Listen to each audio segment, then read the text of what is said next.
He already knows that recruiting area in the north.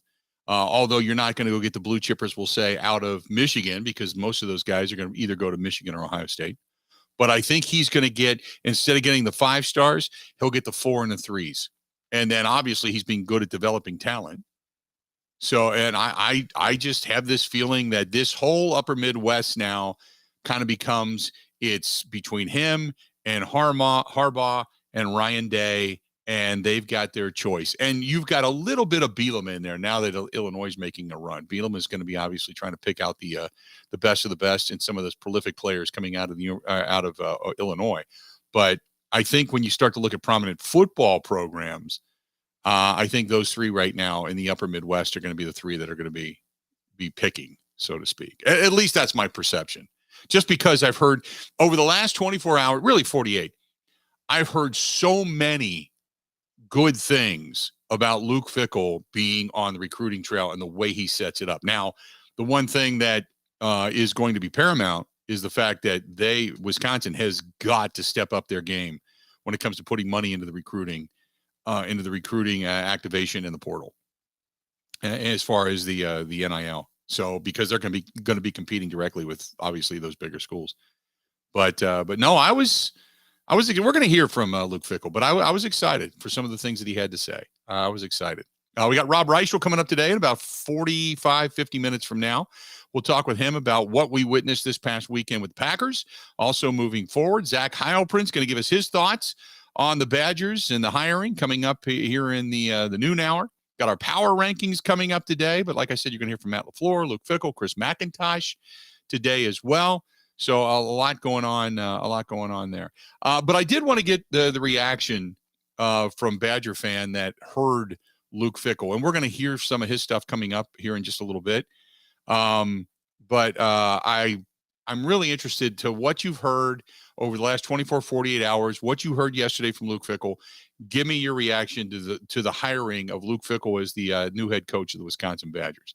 877-867-1670, 877-867-1670. If you want to hit us up, please feel free to go ahead and do so. I got up early this morning.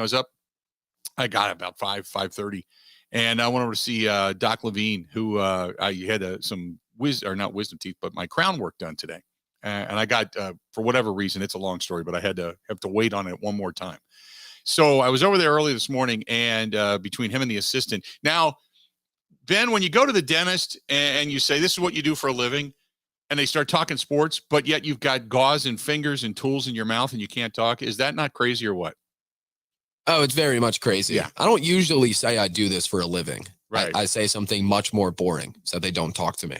Well, my doctor was an advertiser, so he knows. And he's got a new assistant, and she does a lot of the like the sculpting work on crowns and all that kind of stuff. So he comes in, checks you out, pops off the old one, gets ready to put on the new one, and then says, okay, I'll talk to you later. And then she comes in and then forms up everything you need, and then off you go. Anyway, so he sits down, and it is the discussion of Joe Barry. This guy's like adamant. Like, why in the hell can you not fire a defensive coordinator to make a statement in the middle of the season? That is so bad. And I started thinking about it. I thought, because he brought up a good point. He said, because all you're doing is giving a guy with a bad philosophy, a bad mind, and a bad scheme 4, 5, 6, 7 more games to instill into people, those players, things that you want them to forget once he leaves.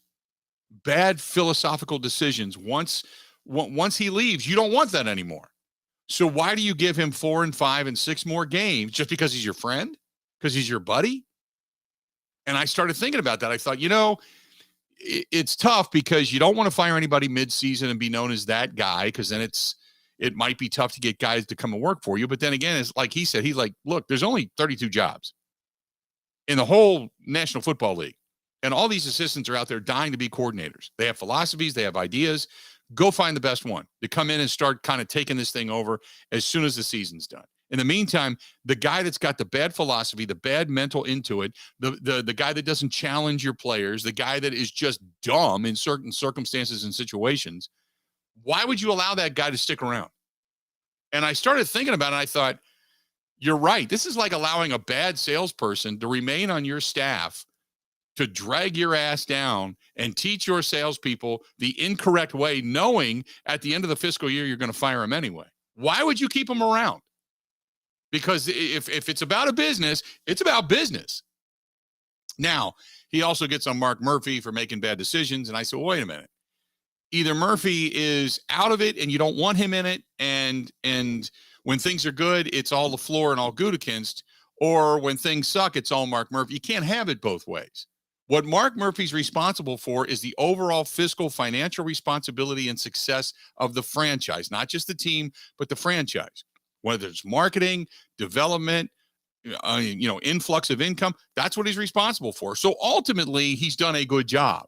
The product on the field in a season has suffered. I agree with that. Completely agree with that. In a season has suffered. But overall, the product's making money hand over fist. The development of the Titletown district, the development of the structures around Lambeau Field, the development of Lambeau Field, the additions of Lambeau Field, the expenditures that they've done, the buying up of property, the ability to generate revenue, all of that he's done. He's done it extremely well. I can't argue with that. Neither should any of you. And the reason being is because you don't have an owner. This team was at the precipice at the end of Bob Harlan's tenure of possibly leaving had they not gotten the Brown County tax passed. What Mark Murphy has done is expound upon the business. Now, I know people are rolling their eyes going, oh, God, give me a break, but it's the truth. When you think about it, you don't have a pocket of money to draw from like a Jerry Jones or anybody else for that matter. You don't have that. You don't have the Rooney family. You don't have, the Mara family. You don't have any of those. That have other big businesses that keeps all of that afloat. You just have the Packers and their own operating expenses. So Murphy's done a decent job. He's done a really good job, actually, when you talk about the development overall around Lambeau Field. Where you're suffering right now is the play on the field. So, in the lack of championships. And probably letting Ted go a little bit too long, probably a year too long. And handpicking between Russ Ball, Brian Gutekunst, and then what they've done with Matt LaFleur. Now, nobody complained about it at the end of last season other than the fact that they came up woefully short and it completely ignored the special teams. And again, special teams being problematic all throughout the season, and the reluctancy of Matt LaFleur to fire Mo Drayton, get rid of him completely, and move on and change philosophy. Same thing this season. It is an atrocious defense, and there is absolutely no reason, none at all, to keep Joe Barry around. None, other than the fact that you have to then shake up your staff. Responsibilities start to trickle down. Who's going to be the coordinator? Who's calling the plays? Who's going to be then elevated out of that group to take over an otherwise failing defense? And then whose responsibilities does that person that they currently have in-house become? So I completely get it. But it also is, you have to worry about, as we worry about Aaron Rodgers and the ego and the feelings and all that, you can't have it both ways. It's either a business or it's not. Players love to talk about it being a business. Well, this is a business decision. I need to make money for my family. I can't feed my family on $20 million a year. Are you kidding me? No, I can't. It's a business. But then if you got guys that are mistreated or they're cut because it's a business, suddenly it's like, well, they don't have a heart. You can't have it both ways. So it's either a business or it's a family. It's a tradition. It's a storied franchise. It's something that you want to be a part of. You have to find that medium, that happy balance. I understand that. But too many times do we get caught up into the, one, it's a business, get rid of the bum, and two, well, you got to take care of him. So it's if it's a business, and Matt LaFleur keeps saying, oh, this is a business, this is the NFL, this is a business, got to check the tape, and this is a business. Well, if it's a business, then you get rid of dead wood. And if the dead wood is so valuable to hang on to, floating out in the abyss, and you're hanging on to this dead piece of crap that's floating around out there, then you need to float away too. And at that point in time, it's like last year, we all knew the special teams were terrible. You saw it, I saw it, everybody saw it. But you got to hang on to Mo Drayton. Why? Well, because You can't give me a good reason. Oh, the guy's like positive Pete right now. Yeah, he's a positive Pete. He's a guys like him. He's a positive Pete. Okay. You know, be like a race car driver that just automatically takes a right turn and hits the wall every damn time. But you got to keep him to the end of the season because, you know, you don't want to hurt anybody's feelings and cut him loose early. Meanwhile, he's crashing cars into the wall because he's turning right when everybody else is going left. I mean, come on. I can just hear Wayne Larrabee now. That's 3rd and 6. Packers line up trying to get the stop. Meanwhile, they got Jair and Stokes and Rasul and Kayshawn and everybody else playing 14 yards off the ball and a backpedal the minute the ball is snapped. So it's a quick 7-yard out to the receiver, first down. And Joe Barry's over there with he's on the field, thank God. He's over there with that sheet in front of him, and he's like going, oh man, I didn't do the math real quick. Hey, hang on a second. The game's flowing too fast. I can't do the math. Somebody get me an abacus. Or one of those old calculators, or somebody call Sheldon Cooper from Big Bang Theory to do some of the math for me. I can't figure this out. Why hang on to a guy that can't do math?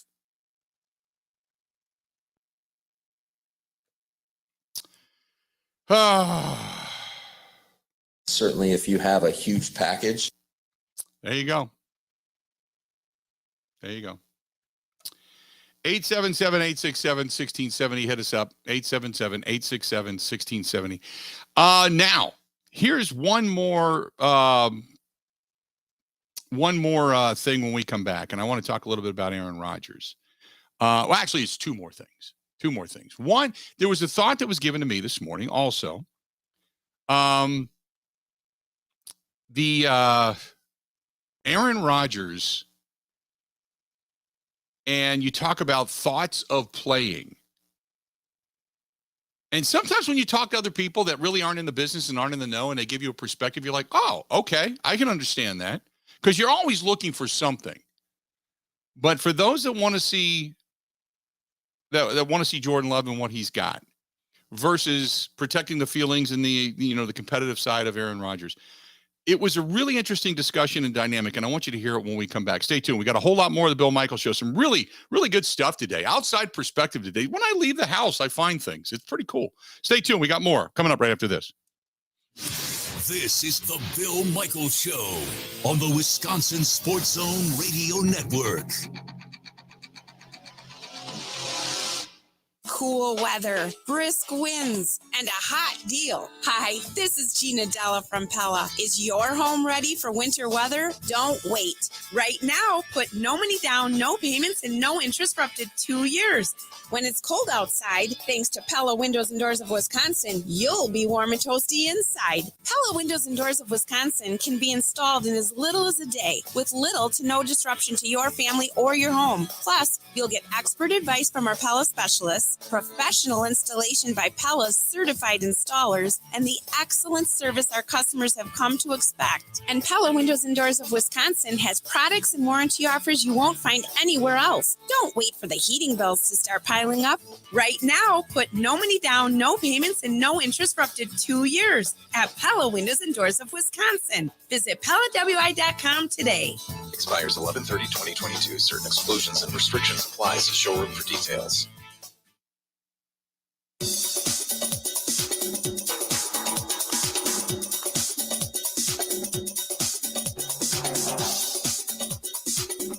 Bill Michaels will resume in 3 minutes.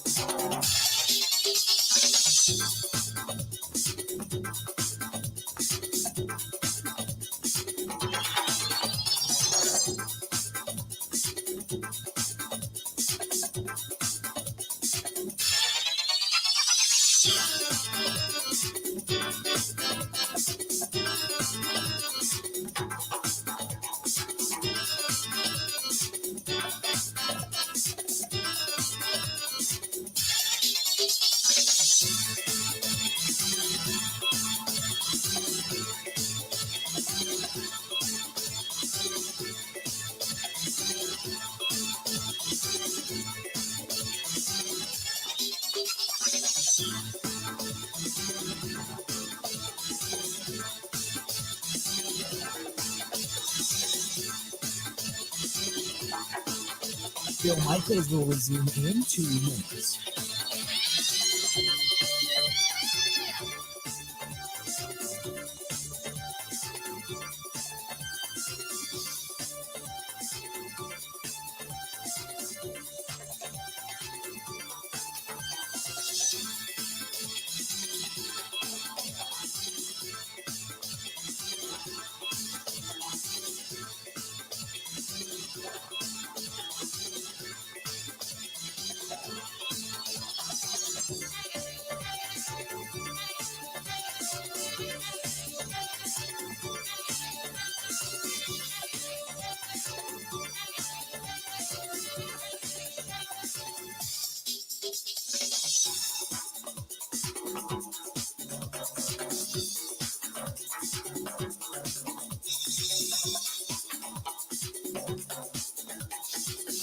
Bill Michaels will resume in 1 minute.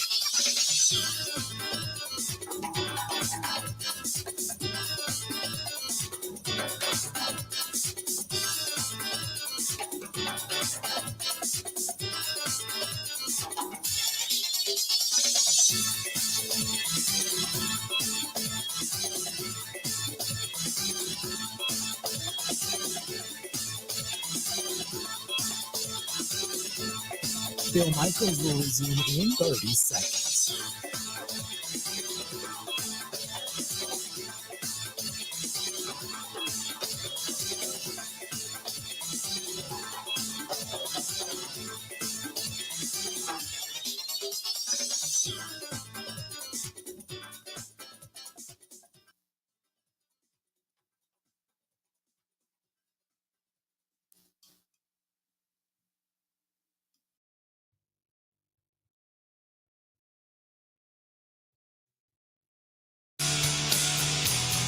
Welcome back to the program. Good to have you. The Bill Michaels Show. We continue on. 877-867-1670, 877-867-1670. Yeah, you know what? I'm getting all kinds of questions about Aaron Rodgers and the whole 9/11 conspiracy theory stuff with Deshaun Kaiser. Unless Deshaun Kaiser expounds upon Rodgers did or did not believe and argued that it never happened, and to me, it's off the field stuff, and I really don't care. It's just another level of deep thinking that Rodgers gives people to, in some way, shape, or form, elevate them, educate them, bring in their mental side. He challenges you. He challenges everybody.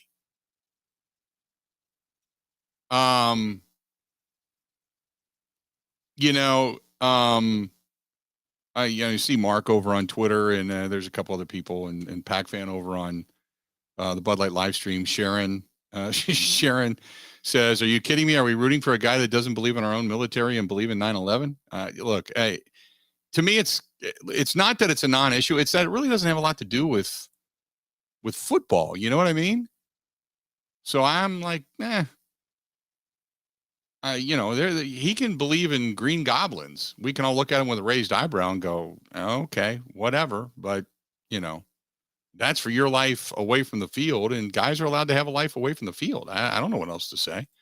I mean, if it was something to the effect of, I can't stay in the country or whatever, or believe that it was justified or whatever, then I have an issue with it. But beyond that, it's like, okay, it's another weird level of depth that Aaron Rodgers brings upon himself. So that other guys, kind of reveal as you peel that onion back.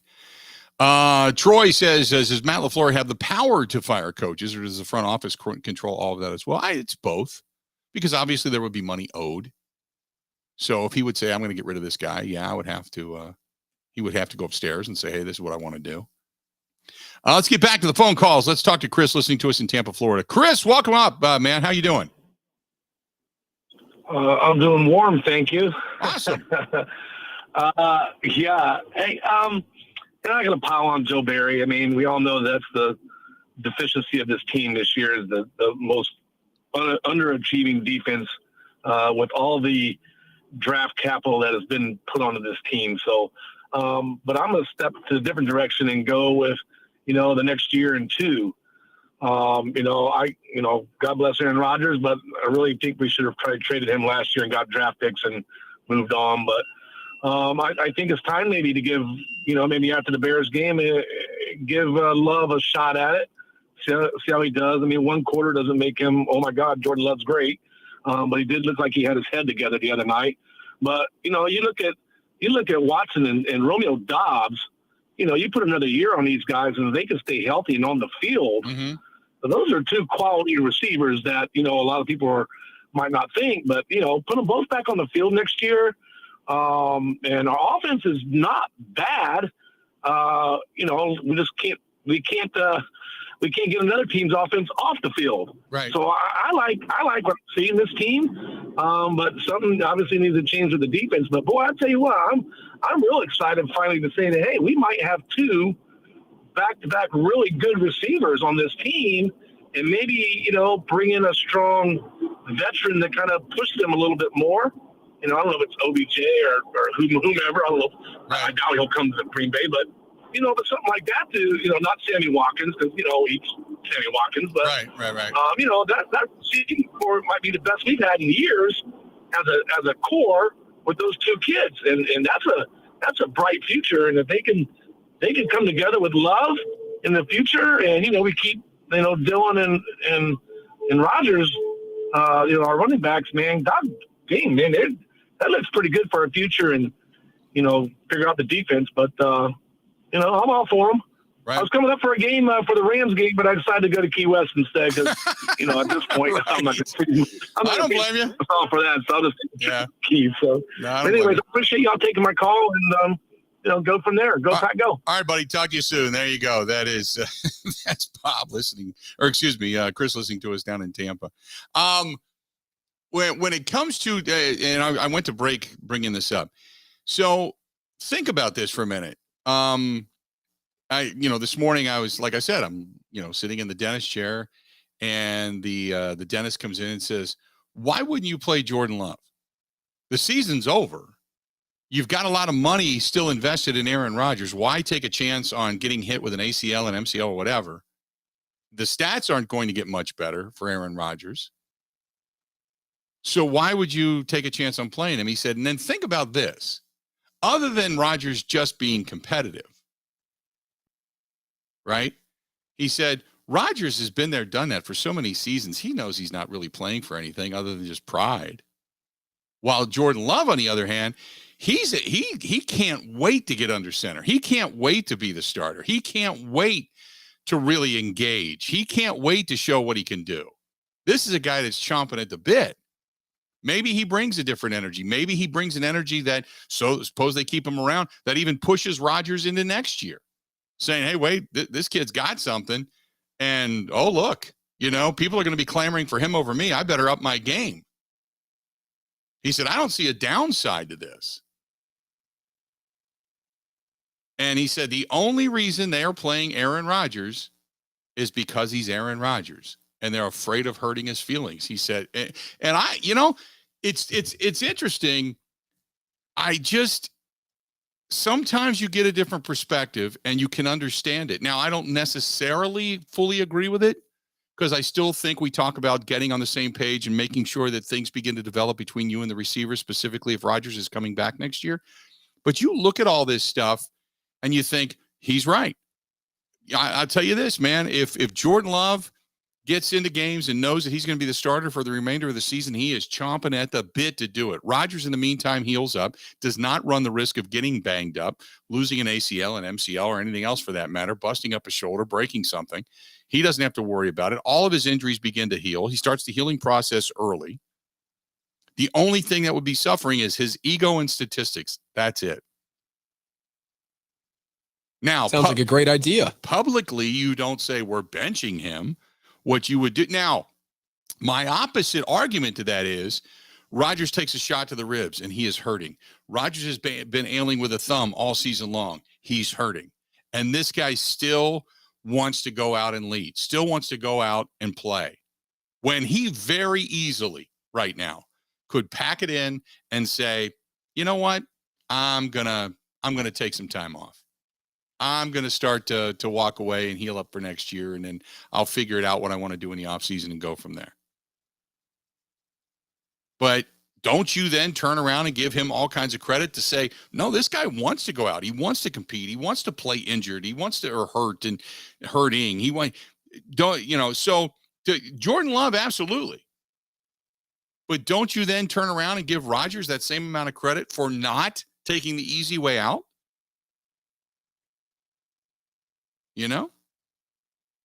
It's just, it's the balance of both thoughts.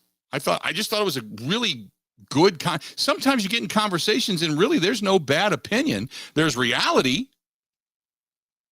And then and then there's what will happen, I guess, or what could possibly happen. But I thought it was a great discussion. 877-867-1670. This portion of the program brought to you by our friends at Bud Light. They are the official beer sponsor of the Bill Michaels Sports Talk Network. Always great to have Bud Light on board. Thanks to them for being a part of the program, as always. And this week, by the way, when it comes to the Bill Michaels Huddle, we're going to be back out on the road coming up this week. So we're going to I'll let you know where when we come back, because I'm not quite sure, to be honest with you. I can't remember where we're going to be. But we've got another good one coming up. The Wednesday night huddle, the Bill Michaels Huddle, coming up tomorrow night, 6 to 8 p.m., as always, brought to you by our friends at Bud Light, the official beer sponsor of the Bill Michaels Sports Talk Network. And when you want to find out where we are going to be, by the way, we are going to be at Kelly's Bleachers on Blue Mound. Kelly's Bleachers on Blue Mound tomorrow night. Great place. Kelly's Bleachers on Blue Mound. So can't wait for that. Then don't forget, coming up this Sunday, if you're heading down to the game, we're going to be at the Shy Bar inside the Sheraton Hotel. Going to be doing the Green and Gold postgame show live from the Shy Bar inside the Sheraton Hotel. Myself, Mike Clements, all going to be on site. Mike's going to be in the stadium. I'm going to be at the Shy Bar. We're both going down to the game, but we're going to be at the Shy Bar inside the Sheraton Hotel. So if you're looking for rooms, and if you're going to the game this weekend and you want a good place to go, I can't recommend this enough. The Sheraton Hotel on the Riverwalk down there. Beautiful, beautiful hotel. They've got Shula's Steakhouse right inside.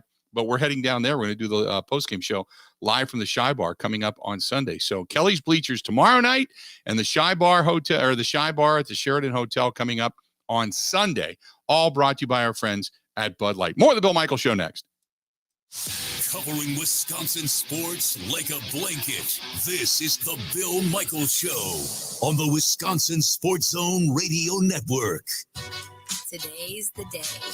The day when everything changes and you're back in the game at Potawatomi Hotel and Casino, where your win is waiting. Alongside great dining, world-class entertainment, and a luxurious hotel, all in the heart of downtown Milwaukee. Here, we play to win. Visit paysbig.com for more. Must be 21 to enter casino.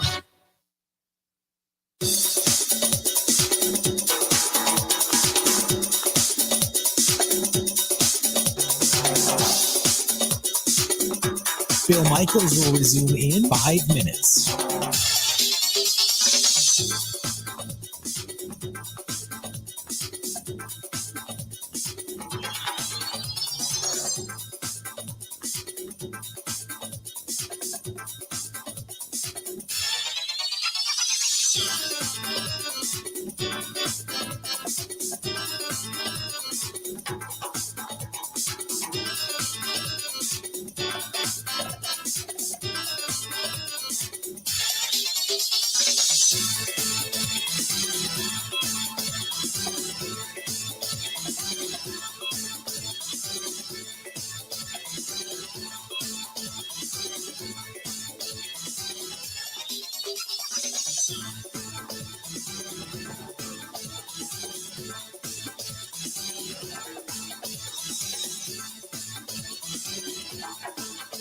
Bill Michaels will resume in 4 minutes.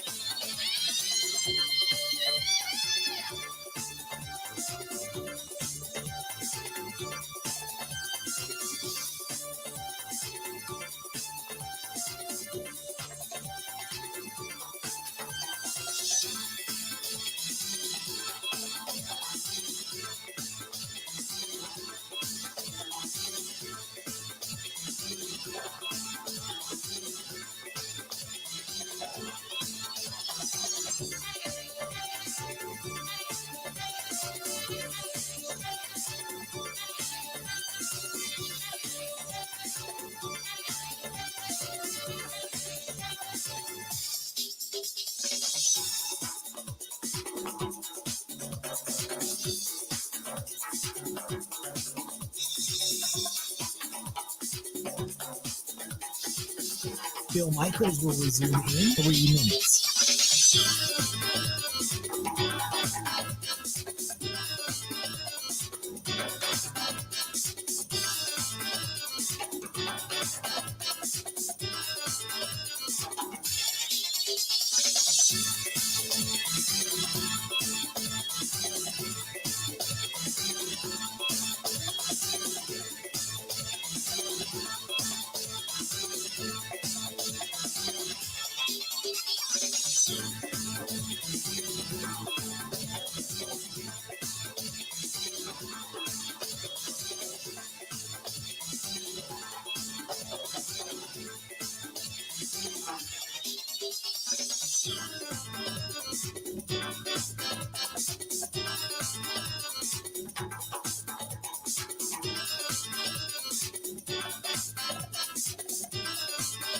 Bill Michaels will resume in 2 minutes.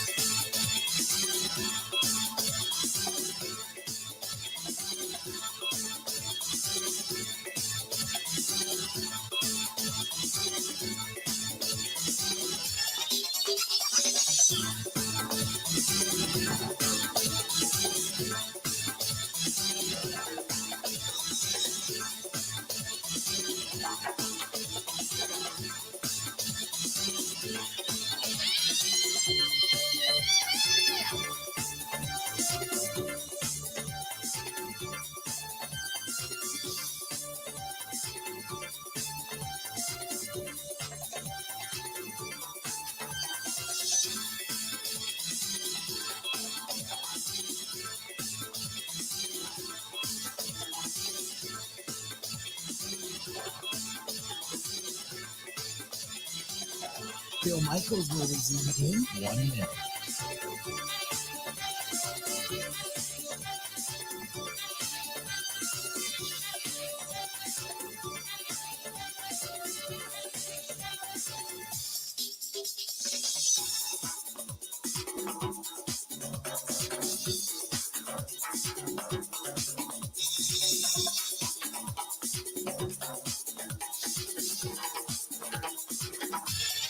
Bill Michaels will resume in 30 seconds.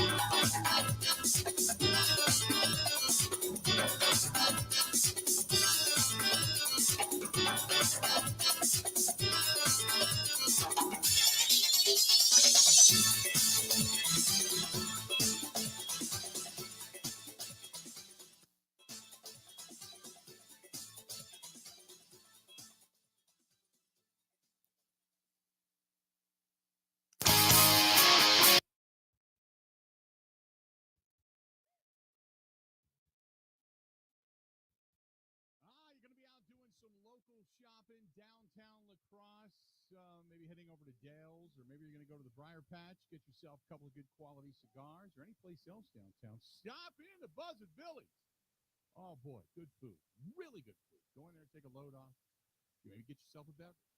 Stop in to Buzzard Billy's, and then you're like, you know what? I want to drink with my pinky out. I'm going to go upstairs. Starlight Lounge, man. Good, really good martinis. That Snickers martini is, or the chocolate one, ooh, out of this world. Stop in to either place. Really good stuff. That's our friends at Buzzard Billy's, the Starlight Lounge right upstairs. Stop in. Tell them we said hi. Mark says, what happens if Aaron Rodgers decides not to play and you want to get rid of him at the end of the season? What then happens? Well, Ken Ingalls, who does a lot of cap stuff, put out a really good post. He said, if Aaron Rodgers retires or he gets traded going into next season, the Packers are left with $40.3 million of dead cap money. Now, if they do it and they spread it out between 2023 and 2024, that means whatever happens would have to happen after June 1st. After June 1st. Okay. So if Rodgers retires or then is traded, it would have to happen after the June 1st deadline. Then you can spread that cap hit out over 2 years. But if at the end of the season they say, you're done, talk to you later, it's $40.3 million of dead cap money going into next year. And there's no way for the dead cap money to go anywhere. They've already pushed it back. They backloaded a contract for cash that's already been paid out to Rodgers from 2019, 2020, 21. So when those two restructures took place and his guaranteed money from 2022 and the roster bonus and all that stuff, it all still needs to go into this. So cutting him is not a realistic option. His 2023 base salary option of $59.5 million fully guaranteed, which would be the cap hit. And that would be, by the way, if you cut him loose, that then is also added to the $40.3 million, which would make it $99.8 million of dead cap money. He's not getting cut. The $40.3 million of dead cap money cannot be assigned to another team in a trade, even if the team would be willing to take it on. The Packers already paid this cash to Rodgers and therefore must account for the expense on their cap. It's just timing. It's the timing between cash and cap hits. So the only way you could do anything with Aaron Rodgers is if you decide to trade him after June 1st. So nothing's coming in the offseason. Unless, of course, you just cut a ton of money, you get rid of a bunch of players, you say, Jordan, we're going to give you this team, but it's going to be a year just to kind of get it going, and we're in the rebuild mode, and we're going to give it to you. Then you got a $40.3 million cap hit. Aaron Rodgers would then, you'd spread that money out via trade prior to that. But if you cut him, now another team would take on his salary, but if you cut him, you owe $99.8 million. That ain't happening. So cutting him is not an option. So you either trade him and eat 40.3, trade him after June 1st and spread that money out over 2 years, 20.15 per year for 2 years, or you got Aaron Rodgers coming back. I believe he's coming back. 59.5 million reasons to come back. I believe they're going to run it back again next year. So we'll see. 877-867-1670. Hit us up. Let's go to Bob listening to us in Appleton. Bob, welcome to the program, man. How you doing today? Not too bad. Yourself? I'm doing great, man. Doing great. What's up? Well, I was sitting there. I've been listening now for, Sunday night and then yesterday, and listening to everybody talk about the Packers defense. And as bad as the Packers defense played, the Packers still had a chance to win the game. Now I'm going to switch the gears here, and I'm going to switch over to the offensive side of the ball. Whoever their play caller is, whether it's LaFleur or an offensive coordinator or Rodgers himself, must have fallen out of the stupid tree and hit every branch on the way down, because 85% of the time that Aaron Rodgers was in an empty backfield in the shotgun, he got hammered. He got hit, sacked, whatever the case may be. He kept on getting hit 85% of the time. Now, anytime he was under center with backs in the backfield, they were successful offensively. Why can't they see this? The other thing I'd like to say is the Chicago Bears coach, if he wasn't on the phone with Justin Fields and said to him, expect to have a big day on Sunday, because this is how you beat the Green Bay Packers, I would be absolutely shocked. As far as Aaron goes, and this is a big if he's hurt, because throughout the season, it just doesn't look like he wants to play anymore, throughout the entire season. And he's got a broken thumb. Okay, he's got a broken thumb, but he's slapping high fives with that hand throughout the game.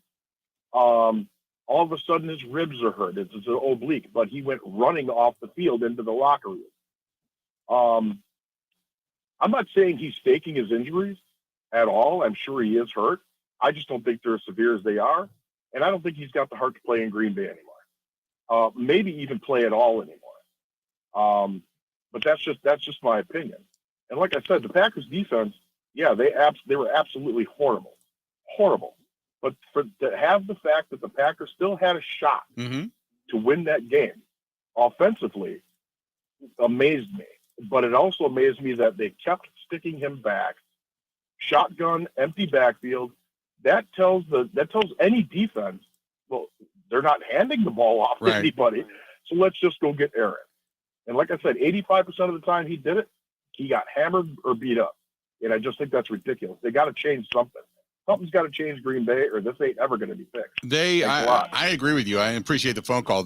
First of all, they've been running out of shotgun, a lot. They do it a lot. When they get him under center and they go play action, he is one of the best at play action, at being able to hide the football, making others believe that they're going to hand the ball off. And he has been really, really good at that over his career. 100% agree with you. As far as him jogging off the field or slapping high fives, I think in two things. First of all, he talked about getting twisted. So if he's coming back to play, if you've ever had any kind of an oblique and or rib injury, especially if it's cartilage, man, it's painful. And you can run with it. What happens is if you get twisted, if your torso twists, man, it's like somebody sticking a knife in you. It hurts. It's painful. I actually did it playing basketball, not even playing football, but I did playing basketball. I hit bleachers and I tore like a little bit of cartilage, and oh my goodness, it's just so incredibly painful. You think you broke ribs and you got punctured lungs and it takes your breath away, but it just takes a little while to heal. So you can jog with it and it kind of hurts, but it's when your torso gets twisted is when it really becomes painful. Now, the thumb, I actually think, because of the way he threw the football, and he didn't throw the football poorly. Rodgers didn't. He threw the football rather well. There was only a couple of passes you could look at and go, oh, boy, that was kind of goofy looking. But I thought he threw the ball well. And I also thought the extra few days of rest helped the thumb. I think the thumb is closer to healing than it is to being injured. That's just my opinion. Because if the bone hasn't been displaced, dislodged, refractured, it's just healing slowly in the treatment he gets on it, I think he's okay. I think it's okay. I think it's closer to being healed than it is to actually being broken at this point, because so much time has passed. 877-867-1670. I'd never question his heart. And here's the other thing. When you talk about he doesn't want to play in Green Bay, I look at it this way. If the guy doesn't want to play, he's got two built-in excuses to say, I'm banged up, man. I just need a little bit of time. Where instead he's saying, no, I want to be out there. I'm ready to go. I want to play this week. By all means, I'm ready to go. I want to play. 877-867-1670, 877-867-1670. Hit us up. Don't forget about our friends at Quick Trip. All you got to do, we all need gas. We know that. Stop into Quick Trip, fill up, type in your Quick Rewards number right there at the pump, and you are automatically registered for the Packers opening drive contest. Your name, one name, is drawn. It could be your name. When Wayne and Larry said, hey, this drive brought to you by Quick Trip, and we're playing for Joe Smith, and you're Joe Smith, and you hear your name called, and you're like fired up, and then the Packers go down and score. Oh, my God. You get $10 for every yard garnered on the opening drive, plus up to $500 for a touchdown or field goal when they score. Not a bad way to go, because we could all use that gash right around now anyway, right? Heck yeah. So there you go. That's the Quick Trip opening drive contest, a proud partner of the Green Bay Packers. And if you're heading there for tailgate supplies, butter, eggs, milk, bananas, whatever it happens to be, bread, or just maybe a quick cup of coffee in the morning, always make it our friends from Quick Trip. Covering Wisconsin sports like a blanket, this is the Bill Michaels Show on the Wisconsin Sports Zone Radio Network.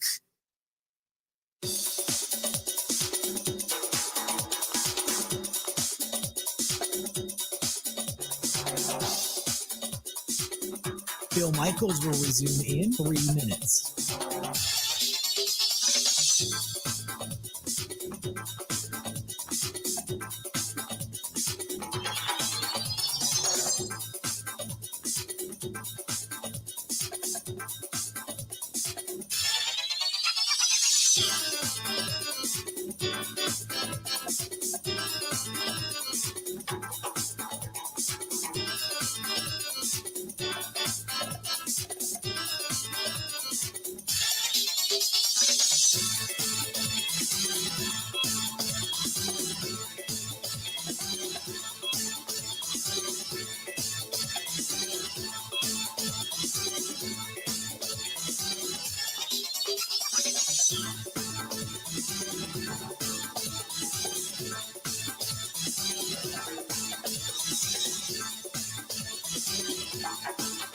Bill Michaels will resume in 2 minutes.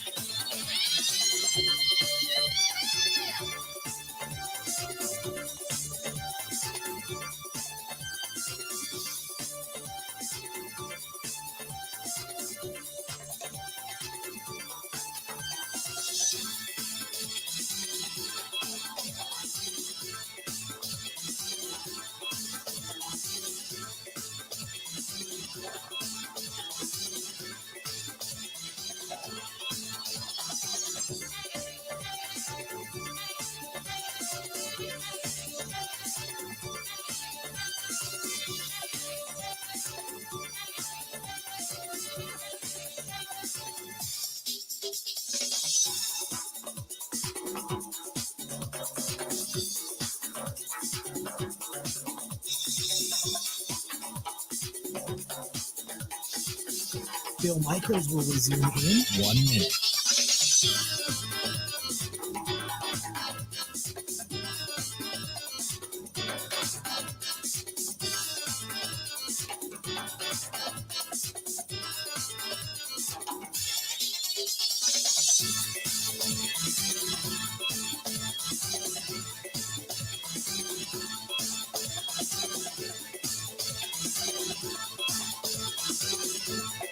Bill Michaels will resume in 30 seconds.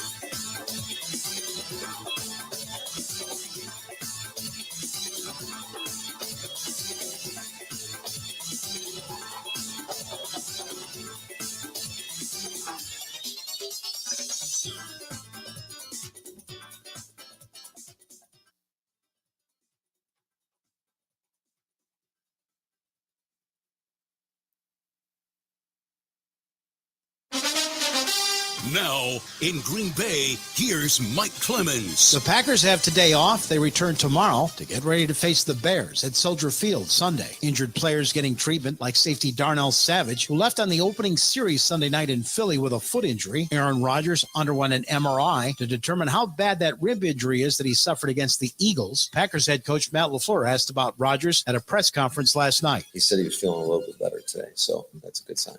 Did they tell you the results? Yes, but there's more to be done. So, like I said, sometimes there's stuff that doesn't show up on all the scans. All I can tell you is he's feeling a little bit better. Matt, if he's deemed healthy enough to play, will he play?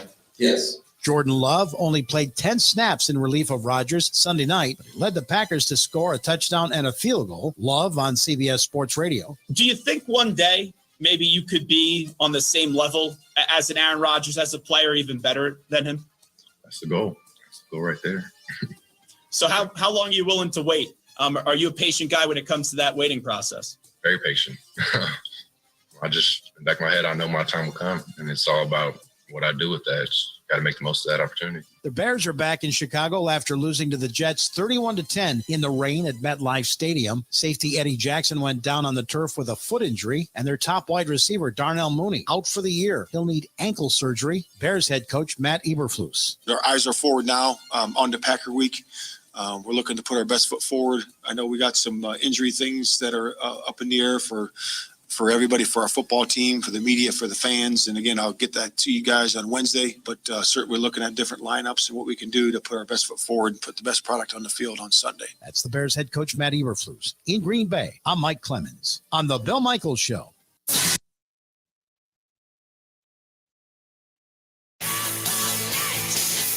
Good to have you back. The Bill Michaels Show continues on.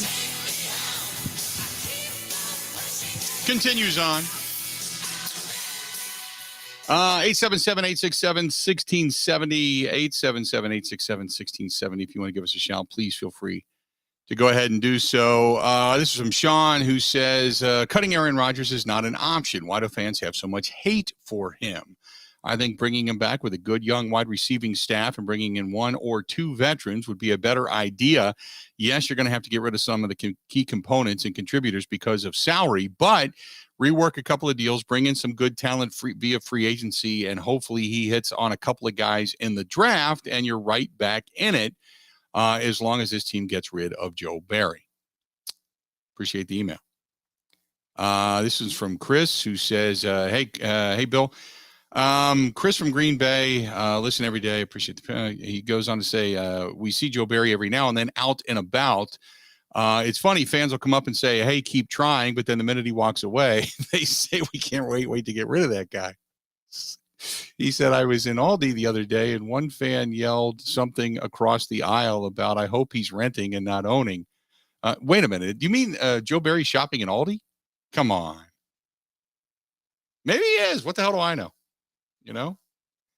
So, I don't know. Picking up a pack of something that just says hot dogs on it. I don't know. Who knows? Maybe a big weenie roast or something. But it says, I hope you're renting, not. See, that's just cold, man. But then again, you know what? Hey, if somebody comes up and says it to you and they're not a jerk about it, I guess, then they're just being honest and you're saying the same stuff in person as you are behind closed doors, I guess. Yeah. Who knows? 877-867-1670. That's just cold. Ben, would you ever do that to somebody? Hope you're renting. Nope. Yeah. Safe to say. Now I will say this. I go into locker rooms and ask questions and I show my face. I mean, obviously during the Packers season, it's kind of tough because everything they do is while we're on the air live. So it's kind of tough to get in there, but I've done it. I've had confrontations with players and coaches and such before. I don't mind doing that. As a matter of fact, it's usually good because it clears the air and it also ends up being very informative in a lot of different ways. So I don't mind that. I don't mind that at all. Good stuff. 877-867-1670. Coming up. We're going to hear from the new head coach. Luke Fickell's coming up. We're going to hear some audio from him. Got Rob Reichel coming up. Zach Heilprin coming up. We got all kinds of good stuff. 1 hour down, 3 to go. Stay tuned. More of the Bill Michaels Show coming up next.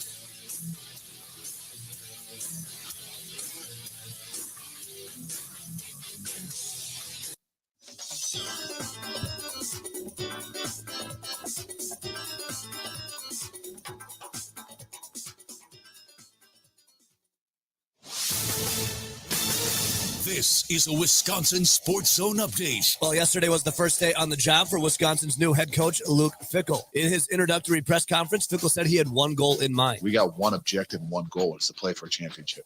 I said that when I started at Cincinnati, and that is open-ended, but it gives you a lot of flexibility, things you do. You have an opportunity in this league. If you're playing for a championship, amazing things can happen. And I think you just got to stay focused and know that that's what it comes down to. Fickell also mentioned he had a long conversation with interim head coach and defensive coordinator Jim Leonhard and is open to the idea of him sticking around. We had a great conversation.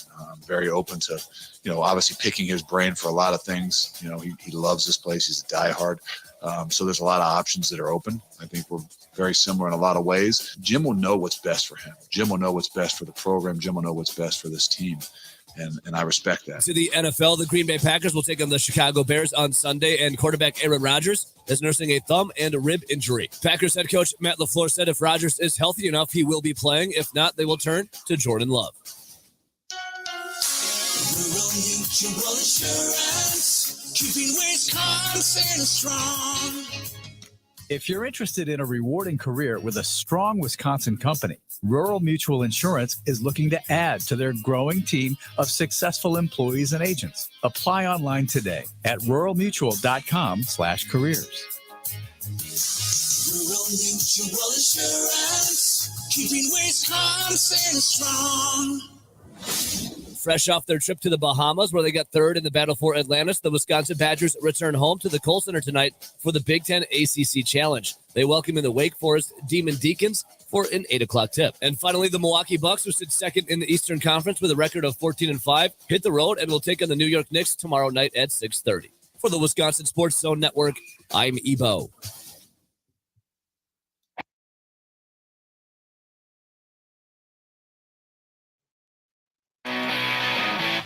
Welcome in. Good to have you. The Bill Michaels Show. Continuing on. This portion of the program brought to you by our friends at Roberts Specialty Meats. Paul Roberts down there in Waukesha. He had, I talk about good turkey. Whoa! Good turkeys during the Thanksgiving Day feast, and also starting to take orders for Christmas as well. So if you're thinking about being in the area and you're going to be in the Waukesha area, or you live in the area and you can't find turkeys or hams or whatever it happens to be, get a hold of Paul Roberts. He can order it for you. Pick it up about 2, 3, 4 days ahead of time, and you're good to go. It's that simple. Not to mention, he's got a lot of good stuff and caters as well. That's Paul Roberts. Roberts Specialty Meats, Waukesha. downtown Waukesha, right there on Sunset Drive. Stop in and tell Paul we said hi. Bring him in now, our good buddy Rob Reichel, Forbes.com, Conley Media. You can see his stuff over at Rob Reichel over on Twitter, joining us on the hotline. Rob, how you been, pal? Billy, I think either I'm going to cut this call short or as soon as I'm done, I'm running over to Paul Roberts after that ringing endorsement. You got me hungry now for lunch, Billy. Oh, he's a good dude, man. Good dude over there. If you've never had that, in all the years we've been doing stuff together, I don't know. Do you ever come to any one of the golf outings at the former residence that I was at? Yeah, I did 1 year. I did. Yes, I know. I know the Roberts establishment well. Yes. Yeah, I was going to say everything you said there is true, and then some. Awesome. Say that. Awesome. Rob, you just tell me where are we at now with this Packers team? Because a lot of people are going bald thinking about it. You've got a backup quarterback who looked pretty good, a starting quarterback who's banged up but still wants to play, and you got a defense that is just woefully inept and's given up almost 1,000 yards in the last 2 weeks. So where do you go from here? Man, your question, Billy, where are we? I mean, we're 2/3 of the way through arguably the most disappointing Packers season in the last 20 plus years. I mean, it's been a long time since a group entered a season, I would say, with this level of expectation, especially on the defensive side of the football. And then really disappointed to the level that this team is. Billy, I looked this morning. That they sit at number 8 right now in the positioning for April's NFL draft, and I mean their odds to make the postseason are 2%, even if they win the last 5, which let's be honest is almost an impossibility from what we've watched with this football team. The path is clearly blocked because they lost all those teams for the most part that are ahead of them in the NFC East. So the playoffs really are almost, an impossibility at this point in time, even if they somehow got hot. So, I'm certainly one of these people, Billy, and we've talked about, I think, on your show in the past, who says this is the ideal time. You're 4-8. There's only 2 teams in the conference worse than you right now. I think it's the Bears and the Rams. Let's find out what you have there in Jordan Love. It's the perfect time to shut number 12 down between the ribs and the thumb. Find out what you have these next 5 games with Jordan Love so you can make, the most educated decision possible this offseason with what to do with Jordan Love in years 4 and 5. Do you move him this offseason? You sign him to that extension and pick up that 5th year at some point in time this offseason when you get a little more clarity from Aaron Rodgers, what his future is and what it holds. Bill, I think that to me is the most important development that could happen with this football team in December, to get some answers on Jordan Love. Now, they got some terrific answers, I thought, Sunday night when he came in and rallied them and, put up 10 points in his 2 drives and threw the dart for a touchdown over the middle to Watson, who outran everybody to the end zone. I mean, Jordan Love made 5 or 6 throws in that game, Billy, that were outstanding. Even the one that, Cobb could have caught in the end zone or could have also been called, I guess, a pass interference. He could have had a second touchdown there late in the game to pull him within 40-37. I thought Jordan Love was outstanding, but it's only a quarter of work, Billy. I would really like to see him the next 5 games. And, you kind of say, where do they go from here? They're not going back to the playoffs in 2022. So it's time to get some answers about 2023 and beyond. And I think this is the absolutely perfect time to turn the page to Jordan Love. Now, on one hand, I agree with you. Now, I had one of these weird conversations. I'm sure you get them from people that come up, know what you do for a living, and say, hey, I've got this opinion. And while it's out there, the argument was Jordan Love's chomping at the bit. All he wants to do is go out and show his wares. He's enthusiastic. He wants to run the offense. He wants to show everybody what he's got. Rodgers, they say, well, I think Rodgers is checked out. I don't believe that. Rodgers has the ability to say, look, I'm banged up. My ribs are hurt. My thumb is hurt. I can take a couple of weeks off and just get back at it and go heal up. And he's choosing not to. Do you give him more credit for wanting to remain competitive and still be under center? No, I mean, I do. I guess, a credit to him. And we're going to find out more, I think, in the next 24 hours. Rodgers himself goes on the McAfee show, I think, in about an hour, Billy, and he could certainly reveal a little bit more about his ribs than Matt LaFleur did on Monday. And Matt will have to answer some more questions about that tomorrow with where those ribs are. But just long term, Billy, for the greater good of the organization, I just don't see a real upside this last month to playing Aaron Rodgers. You know who Aaron Rodgers is. You know if he wants to come back in 2023 and 2024, he's probably going to be your starter. Jordan Love's not going to usurp him in all likelihood and win the job and pass him. So you have to find out, moving forward, what exactly you have in Jordan Love. If you want to use him as a trade chip, this is the perfect time. I mean, Billy, they've got a couple of games on the docket here that we know Jordan Love could put up big time numbers. I mean, Chicago, the Rams, Detroit. We're not talking about high level defenses, that he could potentially face here in the next month. Where if Jordan Love goes out and he has a quarterback rating of 110 in the next 5 games and he throws 12 touchdowns and 2 picks or something like that. I mean, Bill, you're talking about getting a first-round draft pick probably back for the guy. Mm-hmm. Now, if he flops, you probably go backwards on some of that. But I think it's a risk worth taking for a couple of reasons. You've got to find out your own answers on Jordan Love, and I certainly think the schedule works in his favor. Where again, he could go and shine, and he could certainly increase the value of the draft pick you would end up getting back for him. I think again. Hey, Aaron's a tough guy. Good for him. I don't see at this point in time a real reason to trot him out on the field where the 2022 season is largely over. The defense, which is absolutely horrific. I know they're missing some key pieces. Stokes is out. Devondre Campbell's out. Rashawn Gary's out. They're missing some guys. But did we woefully overestimate the talent of this defense? I mean, I don't think it could get much worse. They had like 15 to 17 missed tackles in that contest. I don't think we overestimated it, Bill. I really don't. For a handful of reasons, they just haven't come together. And to your point, yeah, they're missing a few guys, but everybody in the league is by the time that we get to week 13. Everybody's down 4, 5, 6, 8 preferred starters. I mean. And Green Bay does have some depth where, plugging Rasul Douglas in for Stokes isn't a dramatic decline or anything like that. I tweeted this the other night, Bill. I remember in August I was sitting with Adrian Amos in camp, and he said to me, man, we're doing a lot of talking here about being the number 1 defense in the league. Pass defense, total defense, yada, yada, yada. He goes, and we haven't done a thing yet. And you remember the hype this summer, Bill, and especially after the draft, when Brian Gutekunst used a pair of first-round draft picks, on defensive players rather than going to the offensive side of the ball. And everybody said, man, they're going to have 6, 7 starters come 2022 that were first-round draft picks. And they were really coming off a season where a lot of these guys did have, monster years.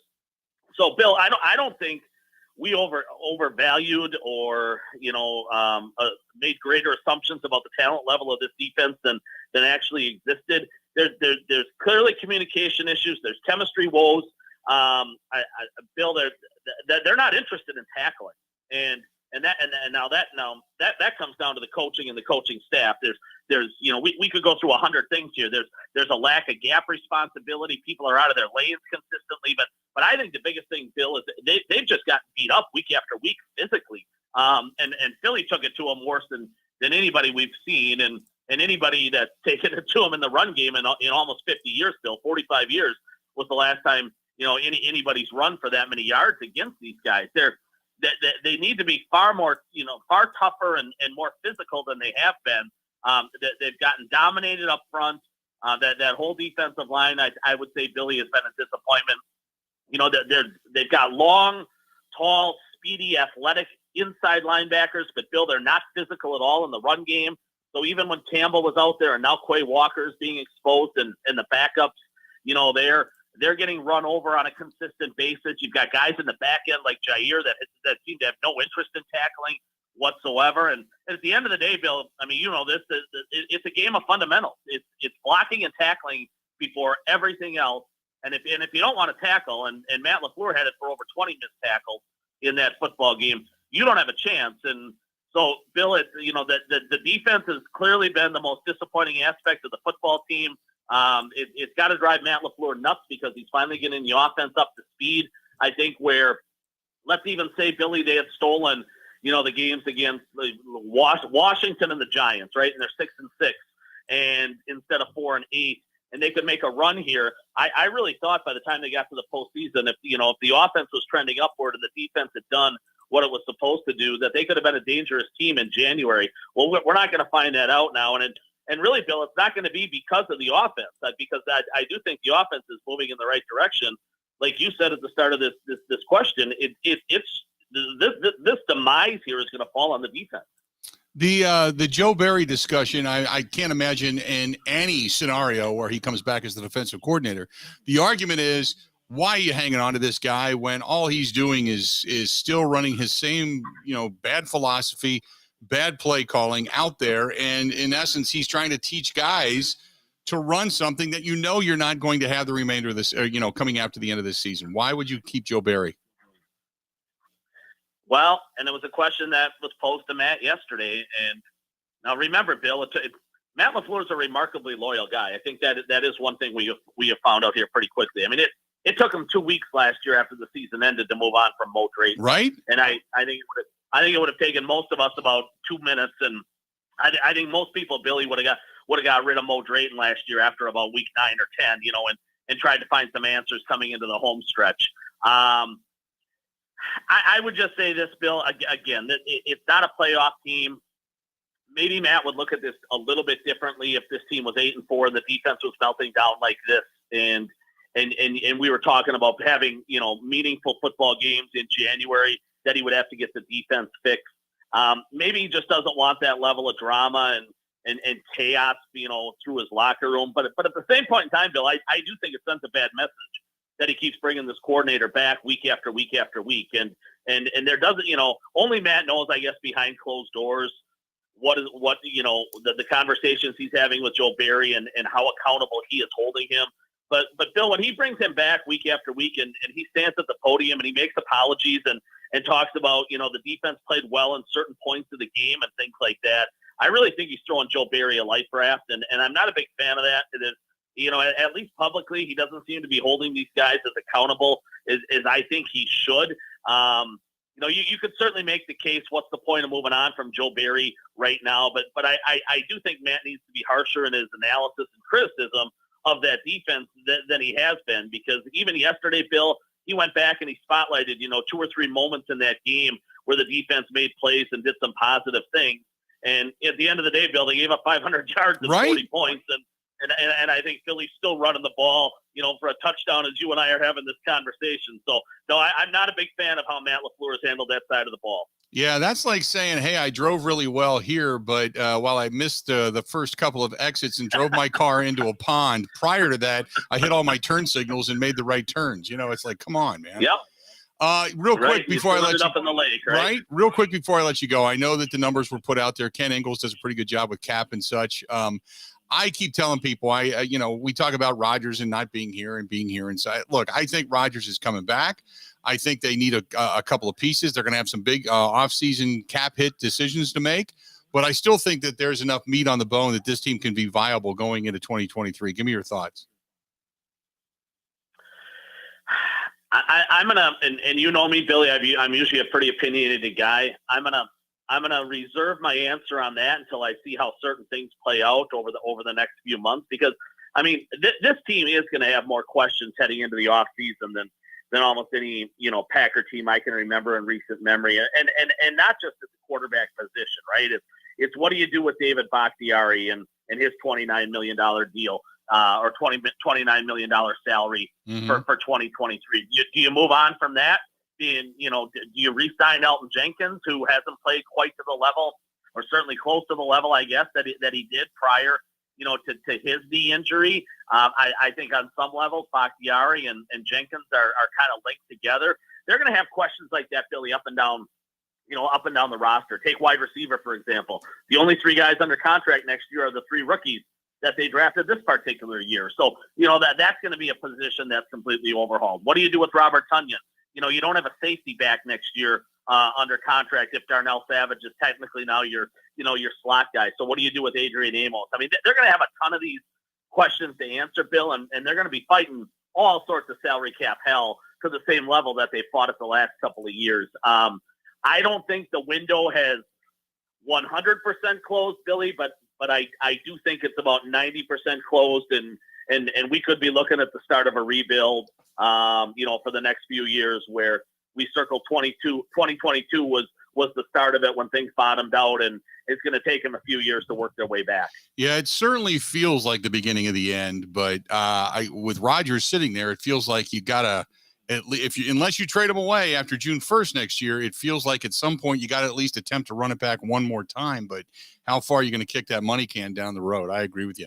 Rob, always good stuff, bud. We'll talk more soon, okay? All right, always fun. Thanks, Billy. All right, buddy. Talk to you later. There you go. Rob Reichel joining us for a couple of minutes on the hotline from Forbes.com, Conley Media, the Packers coverage there. Get a hold of him at Rob Reichel. You can follow him over on Twitter at Rob Reichel.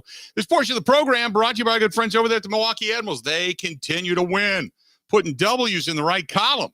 Good stuff from our friends at the Admirals. As a matter of fact, I'm going to get to a couple of games coming up here during the Christmas breaks.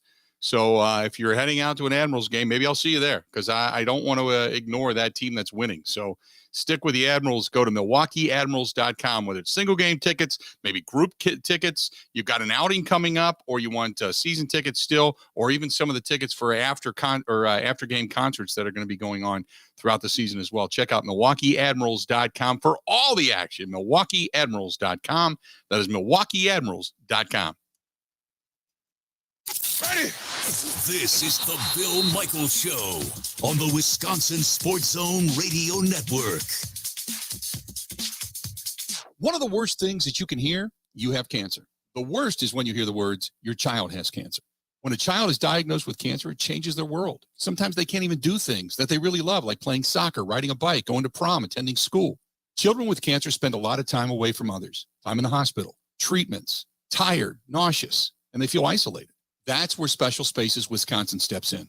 They provide these children with a special space where they can not only sleep, but they can play, they can heal, they can spend time away from the challenges of their illness. It's a customized bedroom designed just for them. How about a princess castle or pirate ship or a sports-themed bedroom? They transform that child's existing bedroom into a place that only he or she can imagine, a place for them just to be a kid. This effort is done with teams of dedicated volunteers and sponsors, just like our friends from Pella Windows and Doors of Wisconsin and all the community partners. If you'd like to find out more or to donate, go to specialspaces.org. That is specialspaces.org. I'm good. I have my car out there.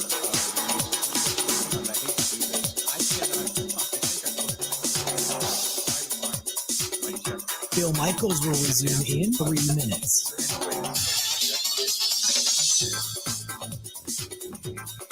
Yeah, it's for Summit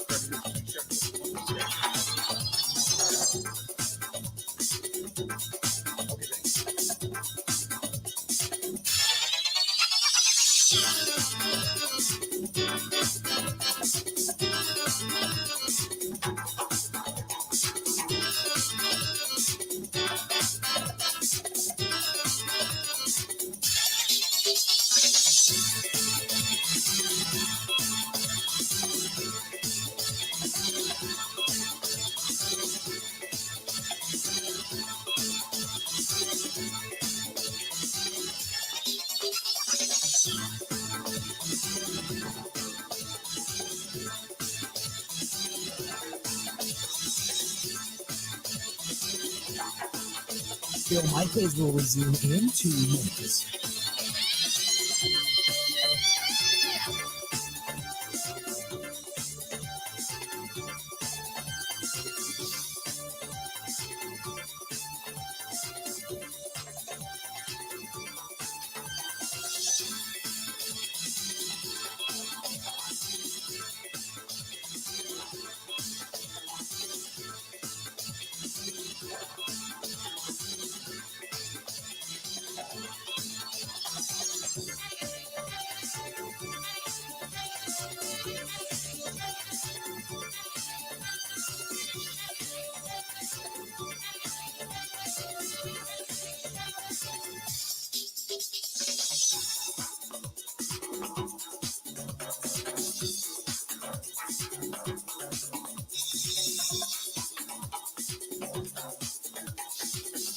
Bill Michaels will resume in 1 minute.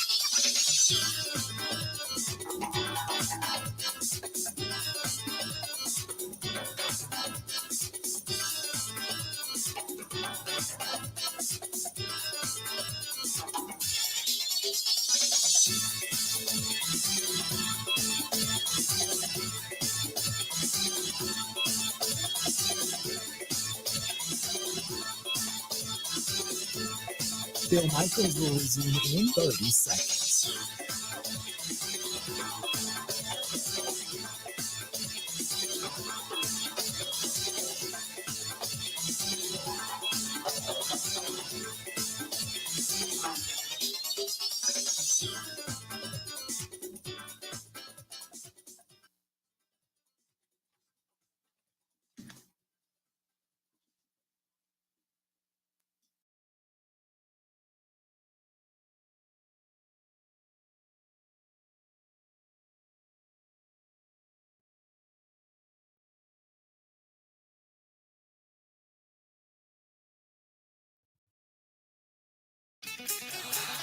Good to have you back.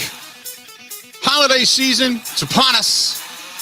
We're now in full swing, I believe. Christmas trees are going up and all that kind of good stuff. And the holiday gatherings are going to be happening. And if you're going to do something, everybody takes a bottle of wine, right? Bottle of wine, some beverages. Don't forget about our friends this time of year at Forgotten Fire Winery right there in Peshtigo, Wisconsin. Forgotten Fire Winery. You can check them out at ForgottenFireWinery.com. You can find them at local grocery stores, liquor stores, wine stores, but all different types, and all they care about is you enjoy it. And as they say, it's fun in a bottle. Not pretentious, not over the top, not drinking with your pinky out. You can if you want to, but they just say, hey, just enjoy it. Enjoy the good stuff. That's our friends at ForgottenFireWinery.com. That's ForgottenFireWinery.com. This is from Justin. Says, Aaron Rodgers is the problem. He couldn't complete a pass in the Giants game in quarters 3 and 4 before he got hurt. They run the ball. They win. Rodgers wanted to be the hero in front of millions. Dak, with his broken thumb, sat out. Why didn't Diva? Well, because Dak had to have surgery on his thumb. Rodgers doesn't. It's a different. That's like saying, you've got a broken ankle versus, a slightly sprained ankle. That's the reason. I'm just, he did complete passes in this particular game this past week before he got banged up. There's certain games you can look at and absolutely say, maybe things would be different. Maybe the Jets game would have been different. Maybe the Detroit game would have been different had they been able to move the football and actually put it into the end zone. Maybe they win those games. Don't know. But, I don't think I look at Rodgers and go, because he wants to. Right. Put it this way. If you're so hurt that you can't play, now, Favre used to always say, and everybody that's ever interviewed Favre knows this, but I had a chance to interview Brett in a sit down years ago. And I said, why would you play through all those injuries? And he said, because I got my job through an injury. When Mikowski went down with an injury, that's how I got my job. So I never wanted to go down with an injury and have another guy steal my job, which is the reason he played through everything. So, and I get it. I understand it. Now, Rodgers clearly is not losing his job should Jordan Love come in and play well. But then also, here's the other side of things, remember. Jordan Love played well in the fourth quarter, couple of drives of a game. Looked better, looked more crisp, more sharp. Looked like he has learned some things. Strong arm, he's impressive. He was, right? 2 series, 1 quarter does not a career make. So for as much as people pound on him, and I pound on him at times, I don't go to the overwhelming negative. I've never said he's a horrific quarterback. He's terrible. He can't do anything, never done that. But I'm also not going to go crazy because he hit a couple of good passes, and one of them being a 60-plus yarder to Christian Watson that went for a touchdown. You got to wait and see. So now if they get beat this weekend, God forbid, then maybe you say, okay, or maybe they win, but they still are mathematically eliminated because of wins this weekend. Then maybe in some way, shape, or form, you say, you know what? Maybe you let Jordan Love go out there and get it done. Who knows? But I'm not gonna go with all the, and I understand, we talked about earlier, I understand all the sides of the positives of playing Jordan Love and the negatives of playing, Aaron Rodgers and setting him or whatever. I get all of that, but I think if a guy can play and you're paying him millions of dollars, yeah, you probably let him play and you let him kind of do his thing, and you start to build that relationship if indeed you're going to run it back again next year with the wide receivers that he has now, whether it's Romeo Doubs, Christian Watson, go on from there, Samori Toure, go on from there. And also you start looking for other things next year if Rodgers is going to be under center. Unless, of course, you're thinking, boy, we ought to give Love an opportunity for a lot of what, Rob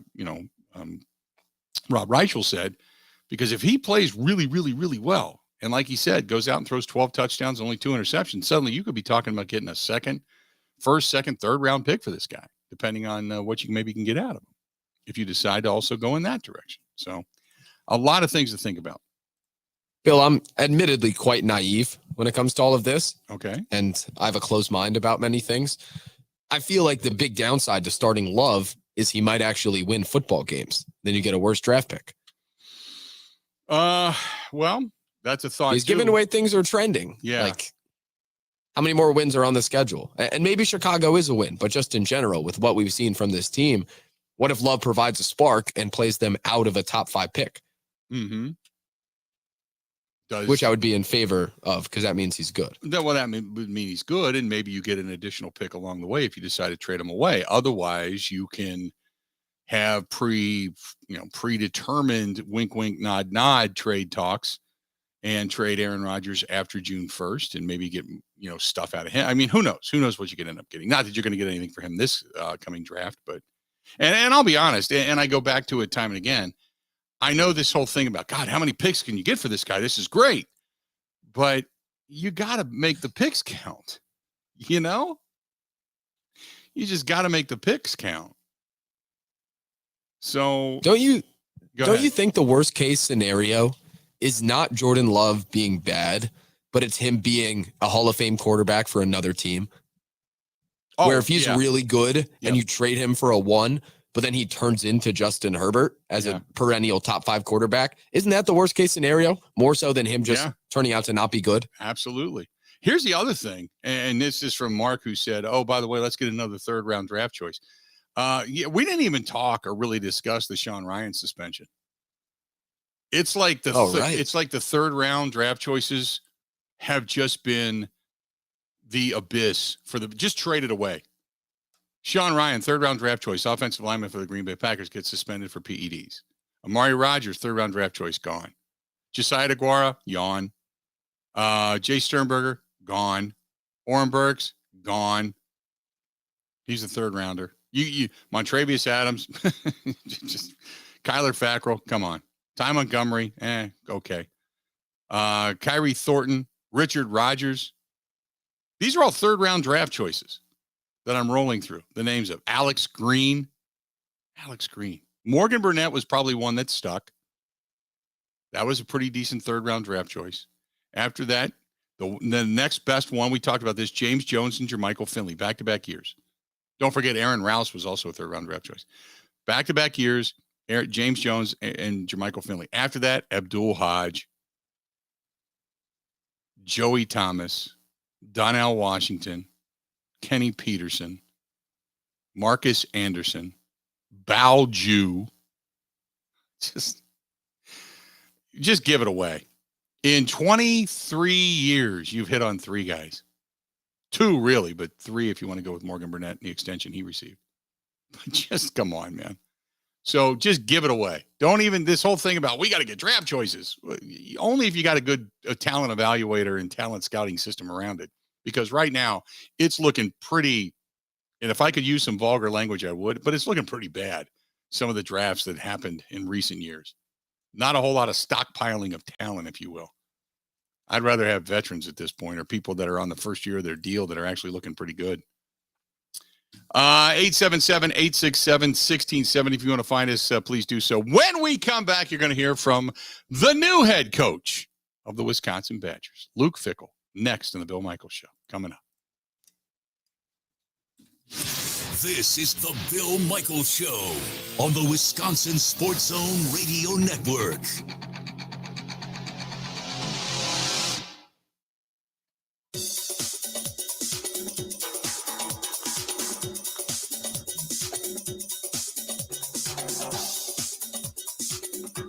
Bill Michaels will resume in 5 minutes.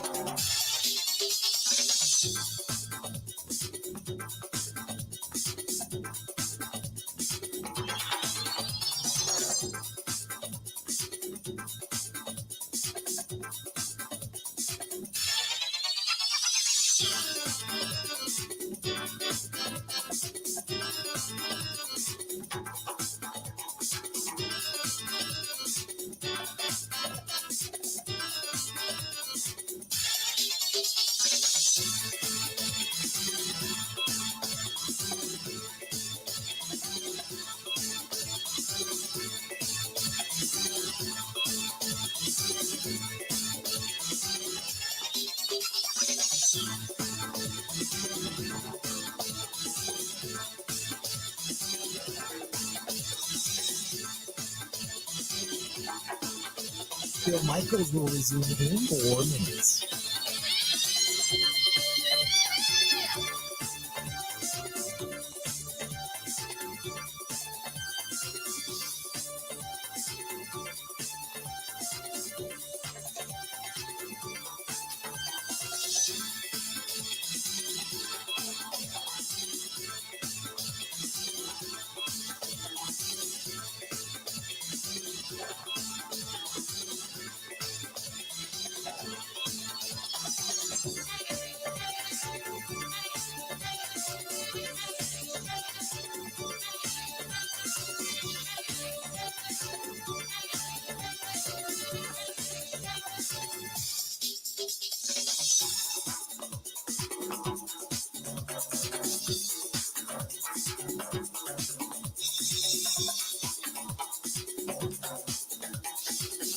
Bill Michaels will resume in 3 minutes.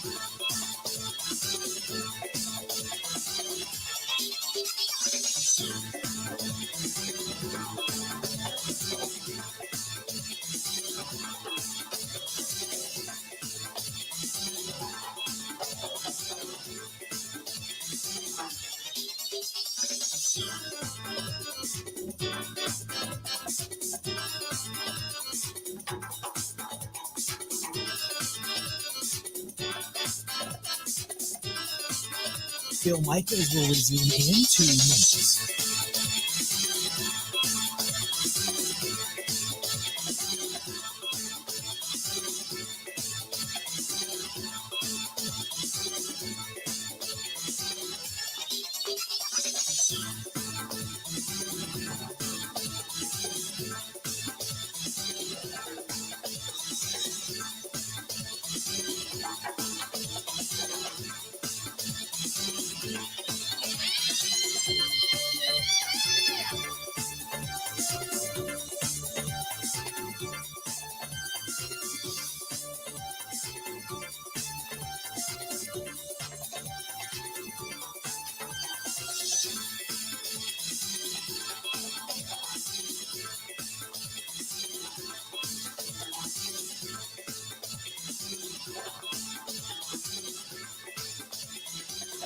Bill Michaels will resume in 1 minute.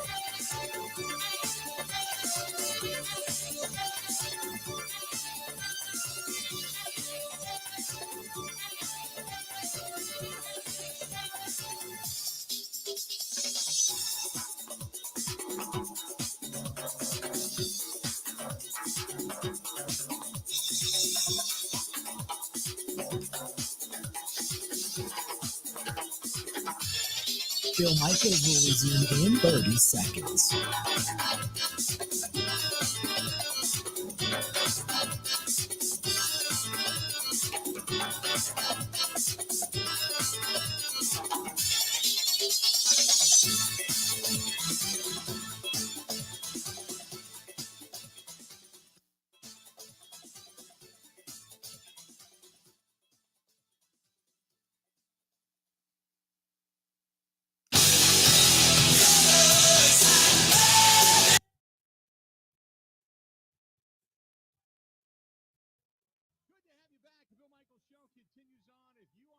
ticket for the 2023 getaway. It is Kunis RV. Go to Kunis, Kunes, KunisRV.com. That is KunisRV.com. Whether it's a travel trailer, a fifth wheel, a motorhome, whatever it happens to be, you're looking for a boost in your summer next year in your travel time.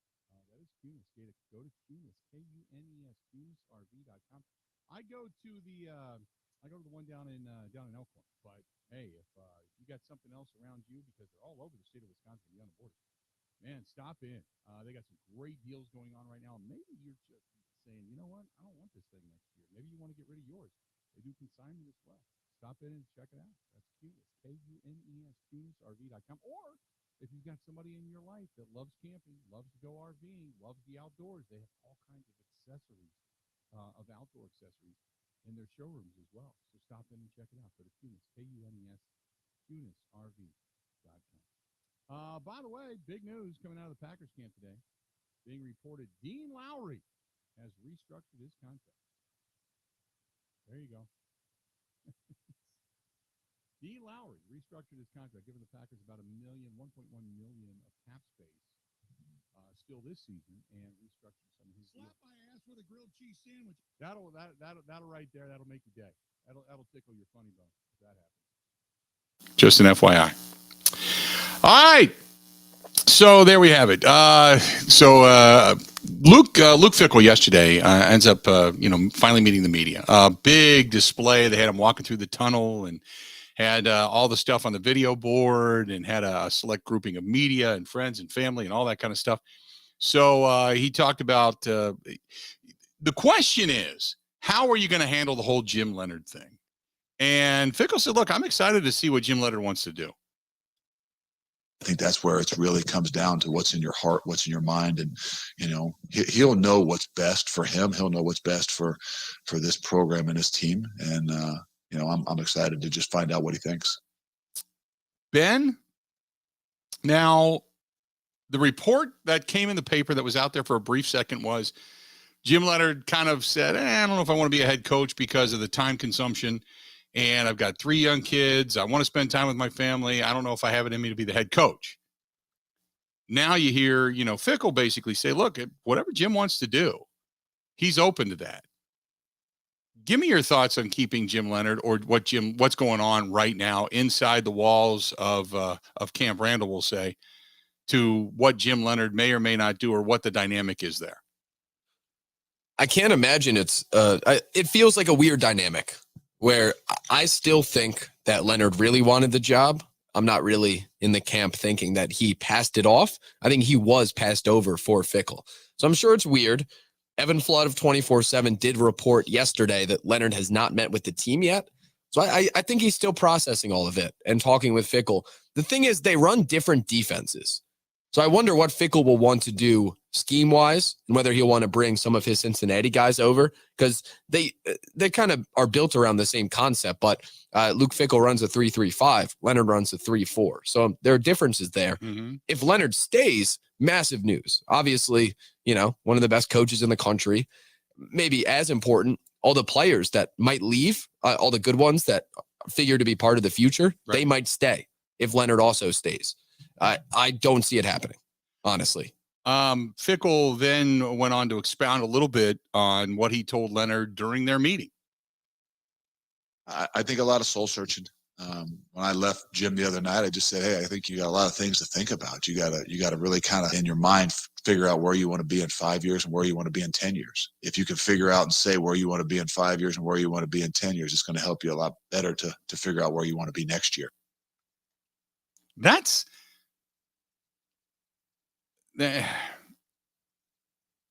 Luke Fickell sounds very much like, this is my program. You figure out what you want to do. Right, Ben? Definitely. This is my program. You figure out what you want to do. And if Jim Leonhard was like, look, I just want to go back to being the defensive coordinator, then Fickell's probably like, go figure it out. If that's what you want to be, man, I want to keep you. If you can't figure this out, then you need to go. You know what I mean? He very much sounds like a guy in complete command. Yeah, that was definitely a theme of yesterday overall. The fact that this is Fickell's program. Yeah. And honestly, he wouldn't have said yes to it if he would have had to cater to other people's needs.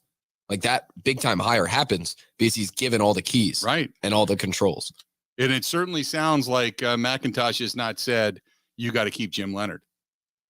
I think he's looking at it as Leonard's had a lot of success, had a lot of good defenses in his career. So he's open to that possibility. He also says that he and Jim Leonhard had a very open conversation about his future. We had a great conversation. I'm very open to, obviously picking his brain for a lot of things. He loves this place. He's a diehard. So there's a lot of options that are open. I think we're very similar in a lot of ways. Jim will know what's best for him. Jim will know what's best for the program. Jim will know what's best for this team. And I respect that. So in looking at this, the big thing for him now, for Luke Fickell, not just Jim Leonhard, but is trying to keep all of these players, this class, trying to get through to these guys, plus the guys that are already starting to jump into the transfer portal to maybe follow him. It's trying to keep this 2023 class together. Those guys are our number one priorities. It's a short time, and those guys are the ones that's lives are in a little bit of disarray as well. The great thing about the University of Wisconsin is those guys might have been attracted here because of maybe a relationship with a guy, but they're going to be here because of what Wisconsin is, because of the school, because of the athletic program, because of the history. And that's what's really fortunate about walking in here and in a tough situation in 3 weeks that you got to sign, a group of guys. In addition to that, you've got now Fickell saying Leonhard, it's a tough situation, and it's going to be one that and again, it does sound like Leonhard wanted that job, or at least had aspirations for that head coaching job, and said, he's kind of in a tough situation right now. But I know that it's not an easy situation. It takes a special person in some ways to get over a lot of those things. I had a hard time with it, but I do believe it was the right thing for me in the way that I did it and went about it, and it helped me be who I am. But my way is not always the right way. It's not the way for everybody else. Also, when you talk about all of that for Leonhard, the most pressing order of business. I mean, you can talk about your coaching staff and filling guys in at this point, but you gotta get the recruiting and the staff member and the strength and conditioning guys. You got to get all of that together, because now you're in full blown. We got to go out and continue to not only, one, sign guys, two, get guys from this year stronger going into next year, and then three, we've got to figure out, that recruiting department and strengthen that recruiting department and get that recruiting department bigger and better. Here's what he had to say. There's nothing that's, to me, it's more important to get, in-house and as soon as possible as what we're going to do in the strength program and what we're going to do in the recruiting program. Because to me, those are two of the lifebloods to how we've built things and how I believe the future needs to continue to grow. Also, and we talked about this earlier, he talks about this program is now about winning championships. For me, I'll be honest with you. I'll tell you this, and you'll probably hear it for every year at the beginning of the year. We got one objective and one goal. It's to play for a championship. I said that when I started at Cincinnati, and that is open-ended, but it gives you a lot of flexibility, things you do. You have an opportunity in this league. If you're playing for a championship, amazing things can happen. And I think you just got to stay focused and know that that's what it's come down to. They have not, by the way, if Leonhard does not take the job, you got to wonder if Mike Tressel comes over from Cincinnati. Mike Tressel being the nephew of Jim Tressel, who was the Ohio State football coach. You got to wonder if Mike Tressel comes over, if he brings, because Tressel's had some pretty good defenses at Cincinnati. Adam Rittenberg did tweet today that if it's not Leonhard, it would be Tressel. Yeah. And his co-DC, Colin Hitchler, yeah. I think.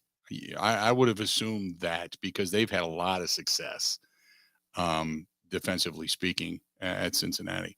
In addition to that, he says, look, they still haven't decided on the defensive scheme, but they're not going to just go in and blow it up. You know what I mean?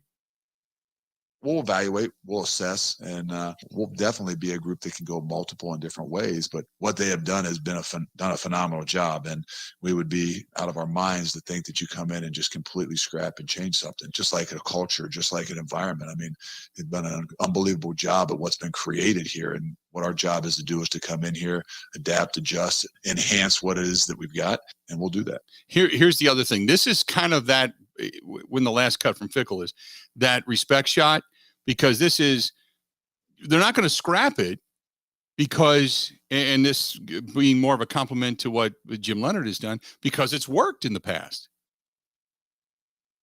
if you really study us for what we have done, we've adapted and adjusted to whatever we need to do. And I think that's what I've learned as much as anything over my time is the ability to adapt and adjust, not just to your guys, but also to what you need to do to be successful. Meanwhile, Chris McIntosh, he started out by saying, look, he did talk to the team. He did apologize for putting them in a tough situation. You know, the experience that these kids on this team had this year isn't one that I would wish on anyone. It's been extremely difficult. And that's why, I said earlier how proud I am of the approach they took. And, when we met with them last night, I recognized and I apologized for the decisions that I have made that have contributed to the challenges of this season. And that just can't be overlooked. More from Chris McIntosh when we come back, including when he decided Fickell is the guy. Stay tuned. We got a lot more of the Bill Michaels Show coming up. This is the Bill Michaels Show on the Wisconsin Sports Zone Radio Network. One of the worst things that you can hear, you have cancer. The worst is when you hear the words, your child has cancer. When a child is diagnosed with cancer, it changes their world. Sometimes they can't even do things that they really love, like playing soccer, riding a bike, going to prom, attending school. Children with cancer spend a lot of time away from others, time in the hospital, treatments, tired, nauseous, and they feel isolated. That's where Special Spaces Wisconsin steps in. They provide these children with a special space where they can not only sleep, but they can play, they can heal, they can spend time away from the challenges of their illness. It's a customized bedroom designed just for them. How about a princess castle or a pirate ship or a sports-themed bedroom? They transform that child's existing bedroom into a place that only he or she can imagine, a place for them just to be a kid. This effort is done with teams of dedicated volunteers and sponsors, just like our friends from Pella Windows and Doors of Wisconsin and all the community partners. If you'd like to find out more or to donate, go to specialspaces.org. That is specialspaces.org.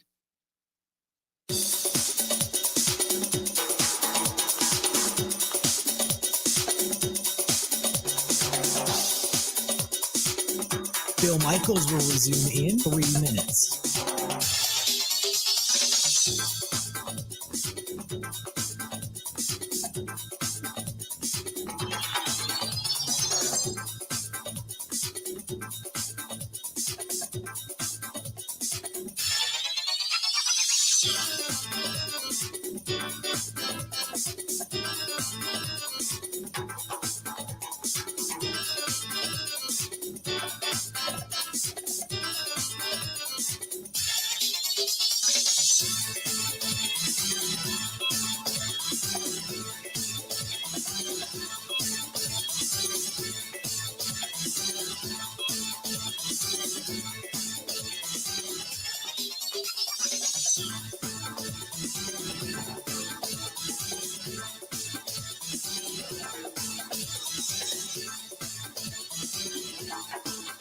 Bill Michaels will resume in 2 minutes.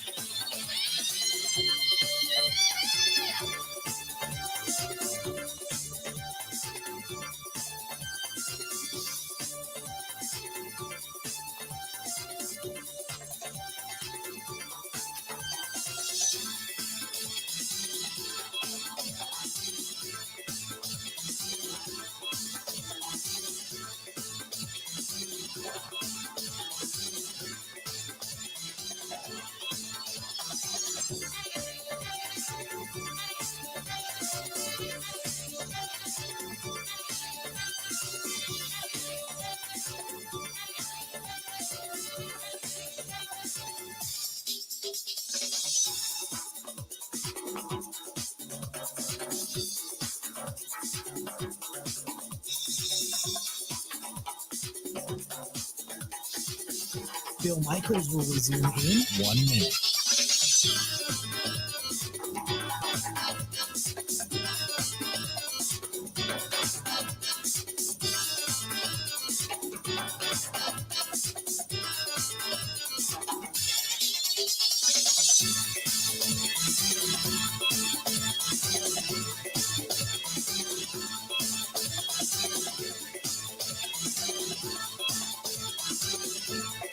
Bill Michaels will resume in 30 seconds.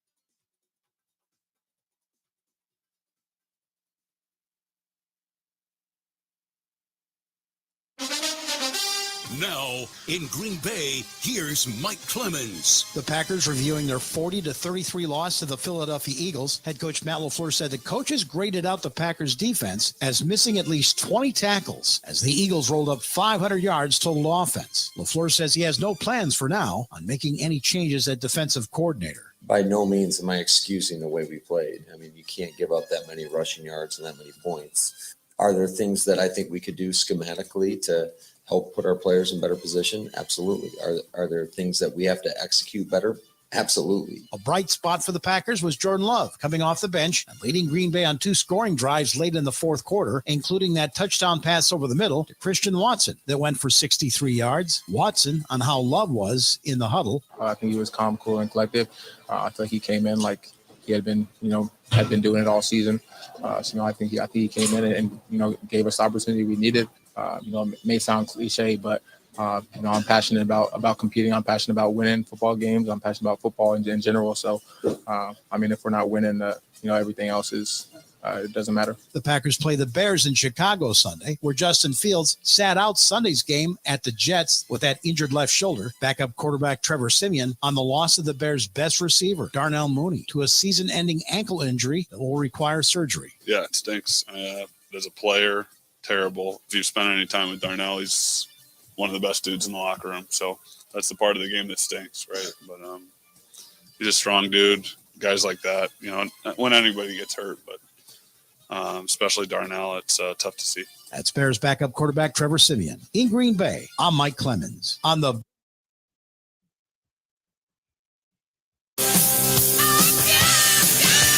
Good to have you back. Hey, our friends at Pella Windows and Doors of Wisconsin reminding you that, yes, the cooler weather is here. Yes, the winds are blowing. And yes, if you can feel the draft or hear it, it's time to change those windows. Make your house more beautiful, more economical, more valuable in so many different ways. Go to PellaWI.com. That is PellaWI.com. Do what I did.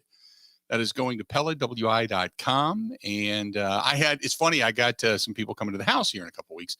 And a friend of mine said, I'm going to run into the great room. I'm going to check your door and check the temperature. Because I talk about it all the time. And it's kind of like like a running joke among friends.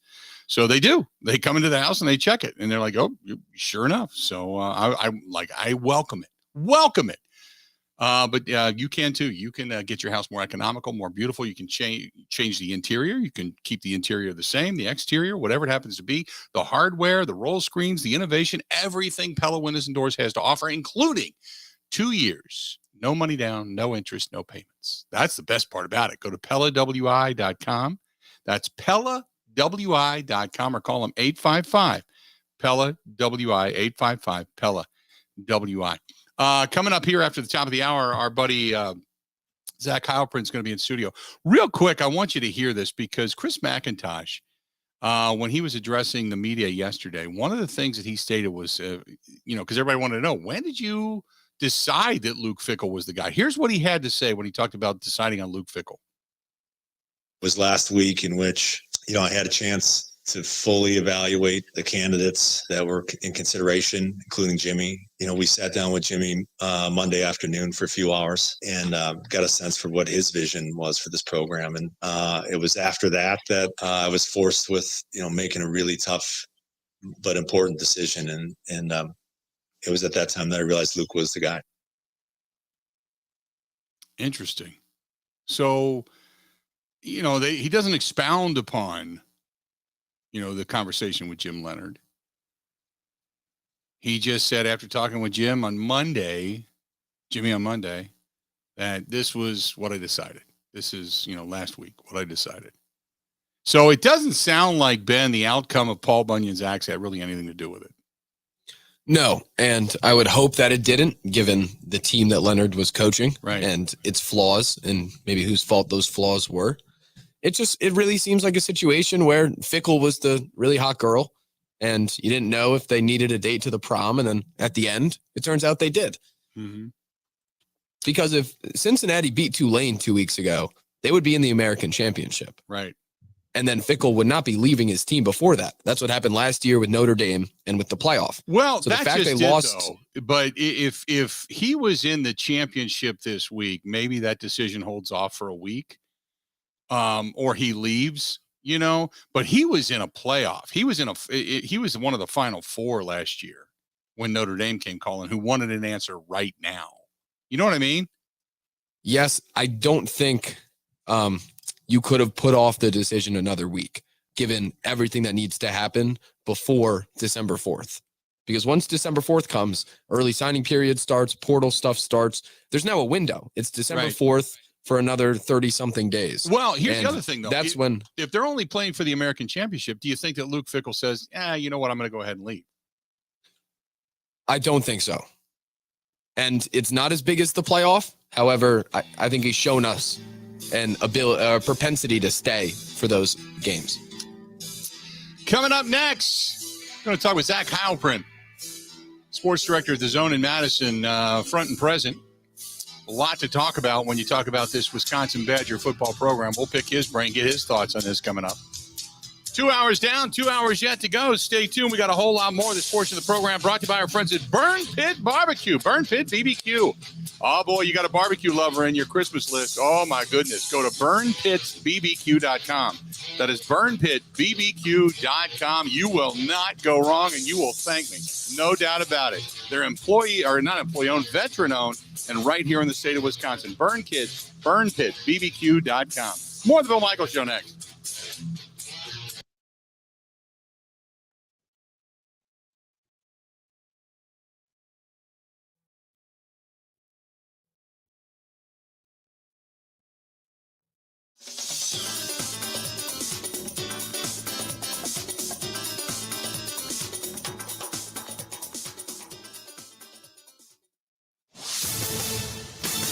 This is a Wisconsin Sports Zone update. Well, the Luke Fickell era officially got underway yesterday with the Badgers. Wisconsin introduced their new head coach after plucking him away from Cincinnati. Athletic director Chris McIntosh said his goal in finding a new coach was determining what would be the best long-term for the program and also someone that would give them a chance to win championships. Fickell thinks the same way. For me, I'll be honest with you. I'll tell you this, and you'll probably hear it for every year at the beginning of the year. We got one objective and one goal. It's to play for a championship. I said that when I started at Cincinnati, and that is open-ended, but it gives you a lot of flexibility things you do. You have an opportunity in this league. If you're playing for a championship, amazing things can happen. And I think you just got to stay focused and know that that's what it's come down to. Fickell's also in talks with Jim Leonard to keep him on staff. Leonard served as the interim coach, appeared to be the front runner to land the job before Fickell was named. As for Wisconsin's bowl game, Fickell said he's going to have a role in coaching, but it's still all being worked out. Turning to the Packers, Coach Matt LaFleur says no changes coming to the defensive staff. Told reporters yesterday that if he thought defensive coordinator Joe Barry was the problem, he would replace him.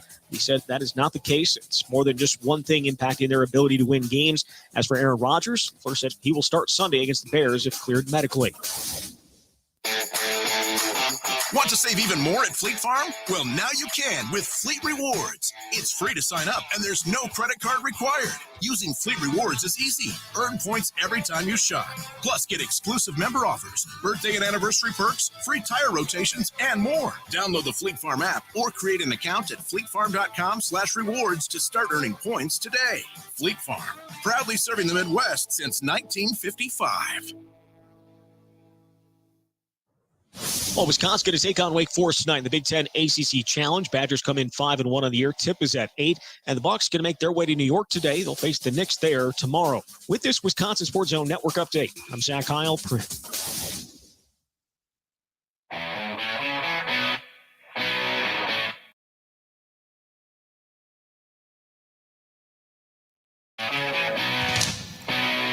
Welcome back. The Bill Michaels Show. Continuing on. Good to have you on board. Certainly appreciate you being here today. A lot of stuff going on. Not as much Packers stuff. I mean, obviously, the season's winding down. Rodgers is a little bit nicked up. He hopes to play this coming weekend, which, by the way, we're going to be live inside the Sheraton Hotel on the Riverwalk at the Shy Bar coming up immediately following the game this Sunday. Myself, Mike Clemens. So if you're a Packers fan, you're going to Chicago for the weekend, come on by. We're going to be there after the game. So swing by the Shy Bar inside the Sheraton Hotel Riverwalk, downtown Chicago. Going to be there doing the Green and Gold postgame show. Joining us now in studio is our buddy Zach Heilprin, sports director, WOZN in Madison, covering the Badgers. Zach, how you doing, pal? Doing great, Bill. So give me your thoughts, first of all. Do you like the Fickell hire?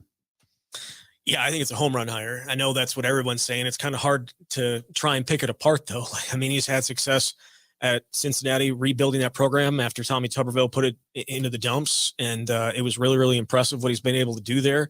He's got the chops of what he was able to do at Ohio State, so he's done it at a high level, at the highest of levels, winning a national championship there. So I love the hire, and he's a really good fit for Wisconsin. I mean, he is exactly the type of guy that you would think of when you think of Wisconsin. So even though he hasn't never been here and he has never coached here and he didn't play here, he knows what it's about. Do you like the fact that they, because some people are saying, well, finally they went outside of the family. It's not somebody just from within. Do you like the fact that they went outside, or do you just feel he's just the best guy for the job? I mean, he's the best guy for the job. I'll still say Jim Leonard's a better fit. I mean, Jim Leonard is Wisconsin. Jim Leonard has all that stuff, but he doesn't have the necessary experience nor the necessary success level that you could say he deserves the job more than Luke Fickell. He doesn't. So, I mean, going outside, I didn't think they necessarily needed to go outside, but if they're going to go outside, you better have a home run hire. And they made the biggest hire, the biggest splash of any school in this coaching carousel. And I don't envision another job coming open. I think it would have to be a blue blood to pull a coach in that's going to be higher level of than what Luke Fickell is for Wisconsin. So again, go outside or not, if you were going to go outside, it had to be this hire. So now that leaves, I'm getting people are saying, wow, how he's accepted is going to be on how, about how he handles Jim Leonard and the dignity. And I don't necessarily, how he gets accepted is going to be wins and losses to me. I mean, once you start winning football games, who cares how you handled anybody? But it seems like while he said all the right things, he also very much said it emphatically in a way that, hey, this is my program. And if Jim wants to be a part of it, I'd love to have him, but he's got decisions to make whether or not he can accept it or not. Right? Yeah, absolutely. You're right. It will come down to wins and losses, but winning it right now is winning over the locker room. And the ability to give Jim Leonard the option of sticking around, I think, is smart on his part, because Jim Leonard is loved in that locker room. And I think the ability to hold on to guys that are there, if Jim leaves, and I think there's going to be a pretty significant number of guys leaving no matter what, but if Jim were to stay, I think he may hold on to quite a few, especially on the defensive side of the ball. So trying to give him the option to come back, show you that you want him to come back, and you did everything possible to get him to come back. And maybe that will help you win over some guys that are still very, very disappointed and emotional about what the last 2 months have been in their life. If you hang on to a coach that was up for a head coaching role and doesn't get it, some say hanging on to that is just a bad idea. It's not a great relationship builder to start with. Others will say, well, it keeps continuity. Give me your thoughts on keeping Jim Leonard, regardless if Jim Leonard wants to stay or not. If keeping Jim Leonard to work on your staff, do you think they should? I think he's got such a personality and such a charisma to him, Jim Leonard, that it's tough to say that it'd be a great fit for him still to be around, because I think there'd be a lot of people that sit there and say that's still Jim's team. And, Luke Fickell's been through this back in 2011 and 2012, but Urban Meyer was such a big personality and such a big hire and had so much success winning national championships at Florida that this was, okay, this is Urban Meyer's team. I can go back down and be a co-defensive coordinator. And I don't know if, Jim will be okay with that. I shouldn't say that. I think Jim might be okay with it, but I don't know if the rest of the locker room would be able to gravitate towards Luke Fickell as much as if Jim Leonard wasn't there. Jim Leonard, it was reported that he was offered the Packers job, turned it down, and then ultimately doesn't get the Badger job. So does he go back to that interview, do you think? Or give me your thoughts on what you think Jim Leonard does, first of all, because the reports of him being blindsided by this, I can't imagine he was blindsided, considering he sat down and talked with Chris McIntosh about the future. He had to know, and McIntosh had to have said, I'm going to evaluate everybody. So I can't imagine the blindside thing being completely accurate. It's my understanding that everybody up until very late in this process thought it was going to be Jim Leonard, very late in this process. And that includes Jim Leonard. The people that were around him believed that it was going to be him. So I do think he was blindsided by it. He didn't, when we go back and look though, Bill, at some of the stuff that happened, that, not talking to Jim Leonard for like the first month and a half of this entire process. I mean, he didn't sit down with Jim Leonard until last Monday or last Tuesday. That maybe gives you an indication that it was going to be a wide open process. And, Chris McIntosh said he didn't make up his mind exactly which way he was going to go until after he had that conversation with Jim Leonhard. So I do think that because of how people gravitate towards Jim Leonhard and how the players reacted to him. And I thought, obviously they didn't win all the games that they desperately needed to win. And I don't know if it would have mattered, but the fact that, he thought he was getting the job, I do think he was blindsided by it. Now, what happens next? It's a very good question. He loves Madison. So we have talked about that plenty, right? Like the Green Bay Packers job probably is as good as a job that you could possibly hope for at this point, though, based on that defense and the things that happen to the defensive coordinator when they don't go well. He would go from the favorite son to the least favorite son very, very quickly. You would think in Green Bay, if not successful, but I think he loves Madison so much that would be what would potentially keep him at Wisconsin. And I don't know where he would go if he didn't take this Badgers job. I think the NFL would be a possibility, but he also has a young family, and maybe he takes some time off. I don't know. This again, I do think he's very hurt by what happened, and I know everyone knows it's a business, and he knows that more than anybody. But I think he's pretty hurt by what happened. I'm going to go back to something you had talked about having a young family. There was a quick report out that was brought out and then deleted that he thought, well, maybe I won't be the head coach, and I don't want to do that because I've got this young family. Do you think that played into any of this at all, or do you think that was just an erroneous report? Yeah, I'm not going to call it erroneous because those are sources that I don't know, right? Like I'm not going to question somebody else's reporting on and that. He's a pretty good reporter. It's not like he's made stuff up in the past. Right. He has made stuff. I'm not going to comment on anything regarding somebody else's reporting on this, but it's pretty clear that Jim Leonhard loves Madison. It's pretty clear that he has a family with young kids. They moved around obviously during his NFL career, and Madison is home, built a home here and loves it. And I think wanted to be here for the rest of his career. And this has kind of thrown a little bit of a wrench into it. And then I think trying to figure out your next steps when you were expecting it to be this one step and now it's not this step is probably something he's working through right now. All of this came to back to the forefront yesterday, recruiting and getting, expanded recruiting department. Obviously, the expedition now of the expediting the practice facilities. And now you're on that full blown capital campaign.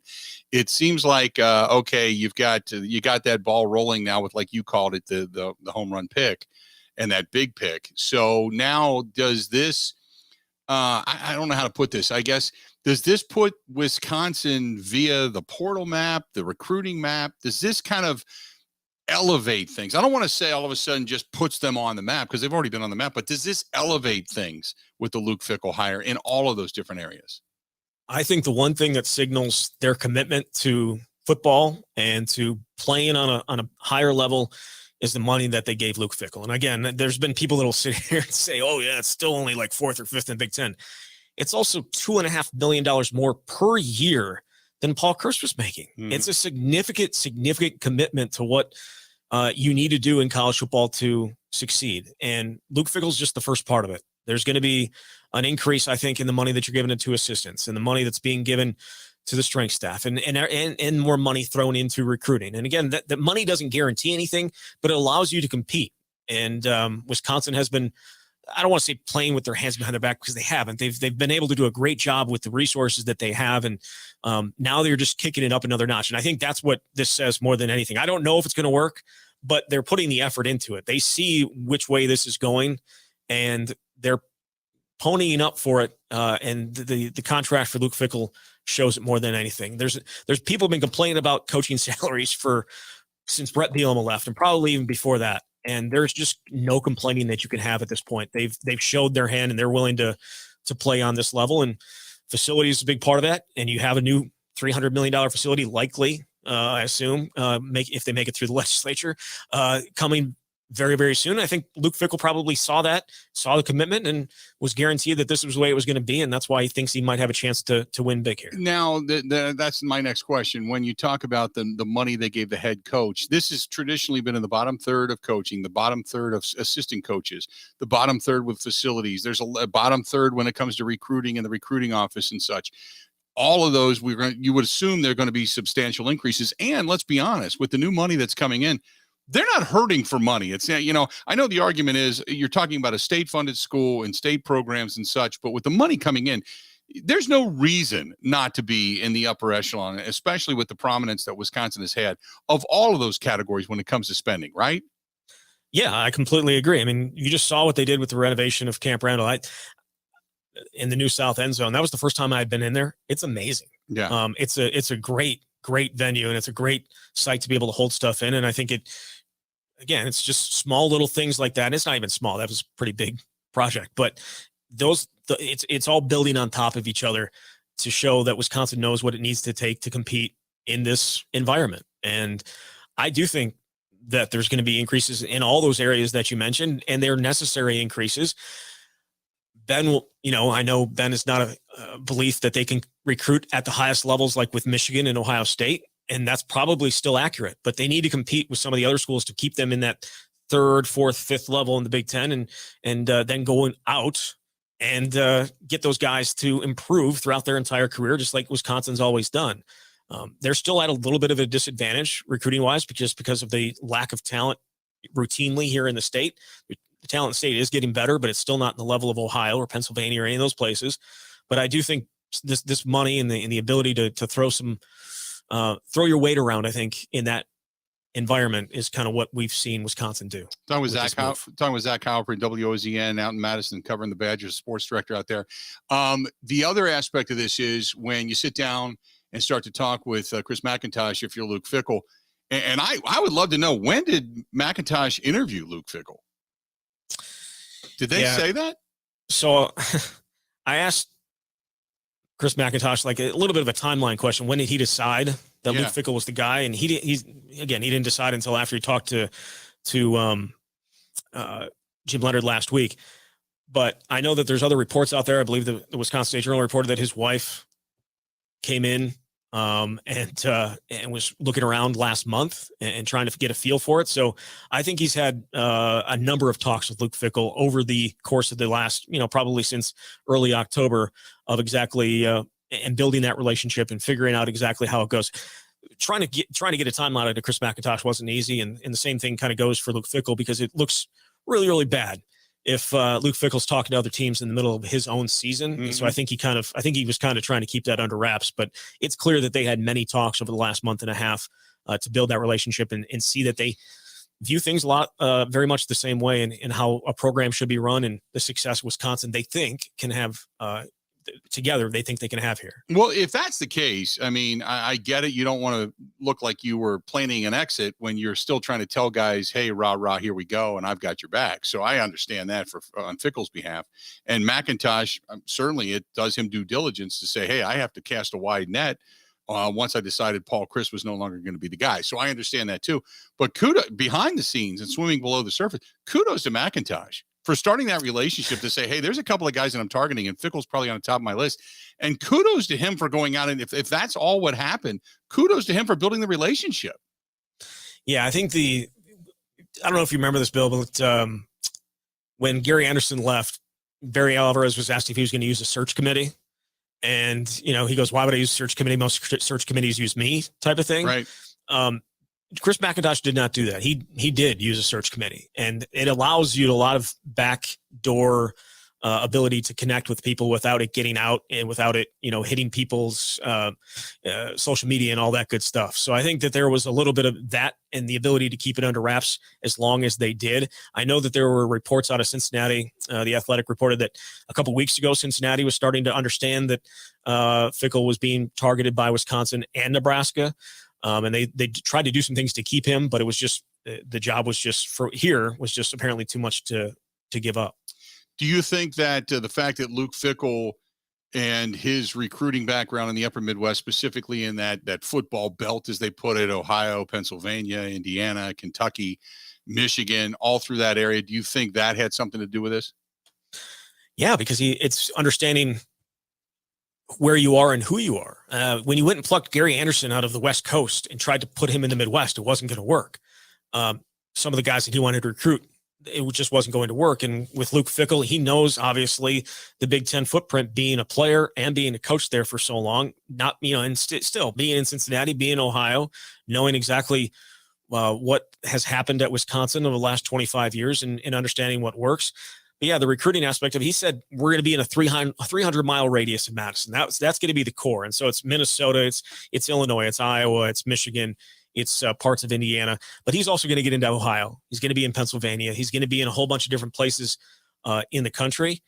But yes, I think his knowledge of the Midwest and what it takes to win in the Big Ten played obviously a significant role here. I don't know if you heard Mo Egger with us yesterday, but when Fickell took the job, and there is a hotbed of football in the Cincinnati area, he went to every coach at every high school. He traveled around high school to start talking to these guys. And a lot of these guys said, we had never seen Tuberville. He never introduced himself to any of us.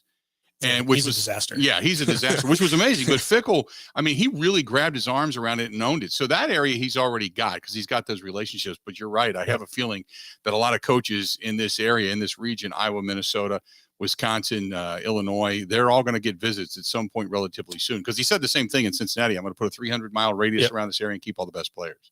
Yeah, and so we have the camp, our camp podcast that I do with Jesse Temple, and he talked to Jim Tressel, he talked to Mark D'Antonio, he talked to some other guys that have been in connection with Luke Fickell throughout his entire career, and call him one hell of a recruiter. He went into Maryland with no relationships whatsoever and started pulling some of the best players out of there. Now, again, recruiting to Ohio State and recruiting to Wisconsin, two different things, but his ability to build relationships very quickly and do it genuinely is, I think, something that really has stood out for Chris McIntosh. Yep, no doubt. Zach, always good. It'll be interesting the rest of the way, but I appreciate it, man. We'll talk to you soon. When do we expect to find out an announcement with Jim Leonard?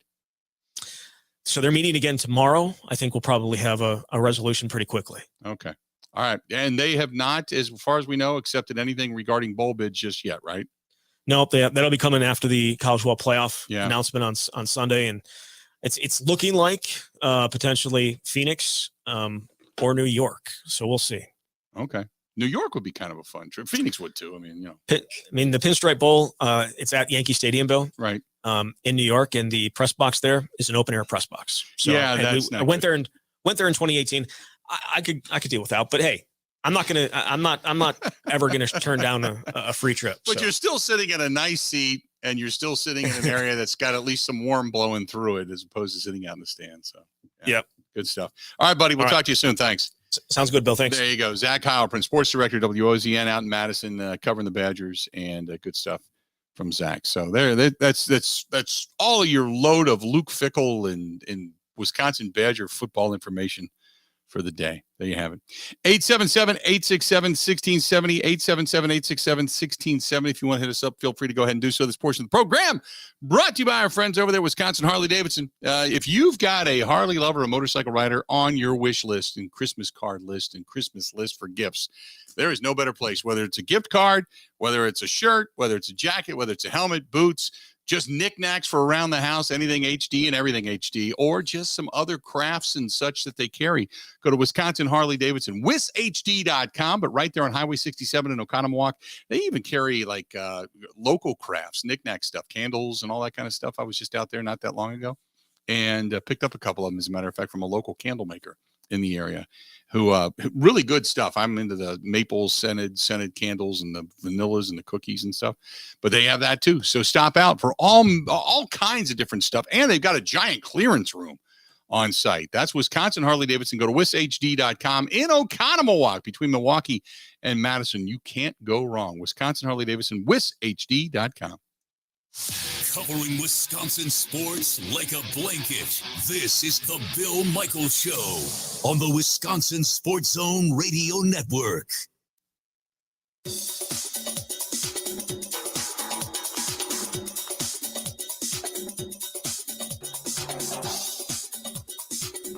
Bill Michaels will resume in 3 minutes.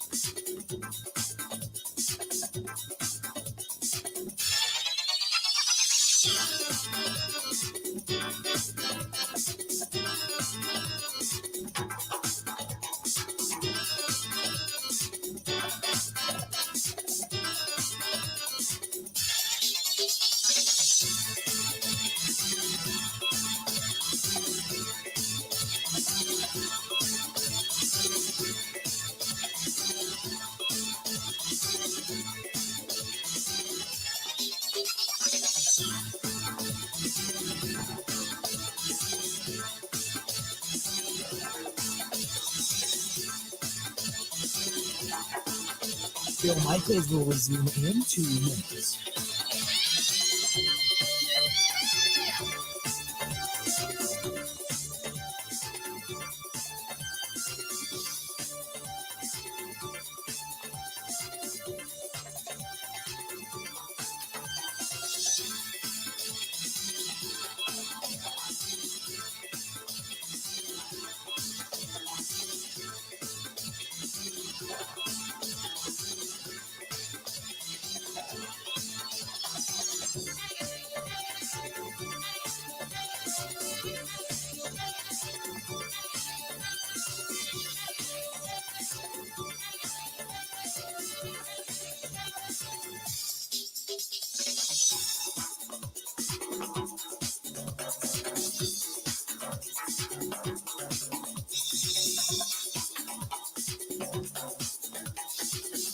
Bill Michaels will resume in 1 minute.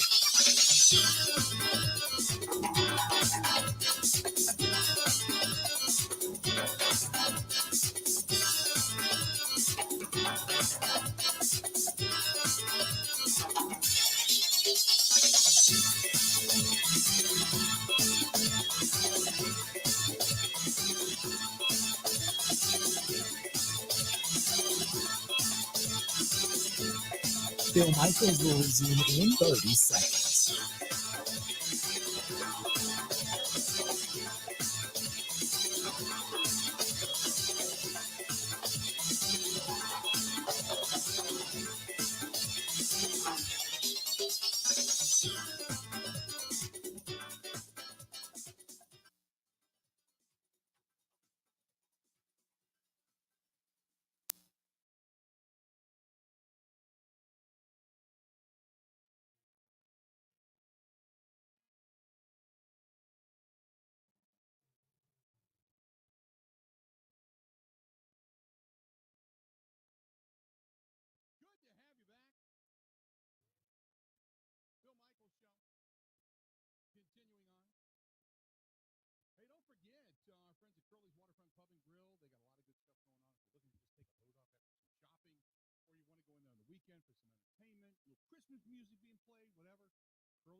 Stop in and to Curly's Waterfront Pub and Grill and tell them we said hi. Good people over there.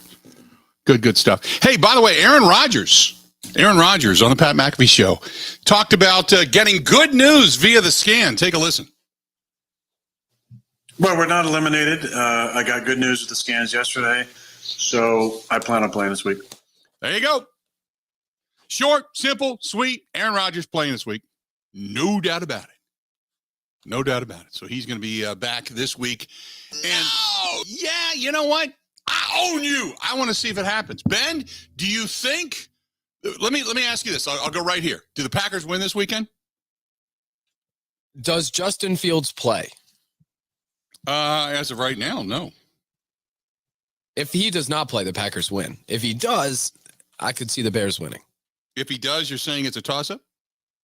Correct. They've shown a unique ability to not tackle running quarterbacks. Mm-hmm.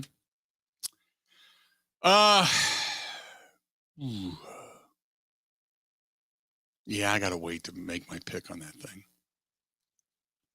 But I will say that if indeed if Rodgers is playing now, we know that. I think there's going to be a belt. I think there's going to be a pass to Christian Watson heading into the end zone, and there's going to be a belt. I think there will be. Just throwing it out there. Just my thought. I think we're going to get one more I own you before he calls it a career. Tough to do that when you're 4-8, though. You know, most of the time the Packers are in first place. The Bears stink. I mean, the Packers have what, like the 5th pick in the draft right now? It's kind of tough to go run around Chicago doing that, I feel like. Yeah. Well, now, Watcher says Rodgers only thinks of himself. There's no reason for him to play. Yeah, there is. He's getting paid a lot of money to play. Getting paid a lot of money to play. What if he wants to play so bad because he knows Jordan Love is that good?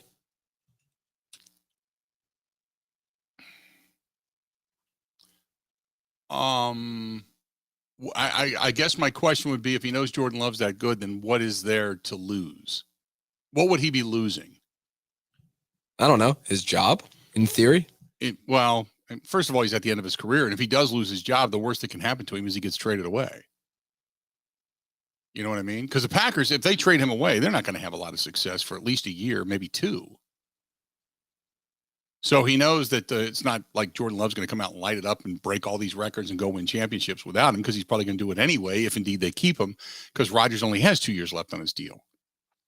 So it's, he would be traded. Now, whether he's traded to a competitive team, you would assume he would be, or if he's traded away to a, craptastic team, I mean, I guess there's something to be said there, but I like when Favre wouldn't go down.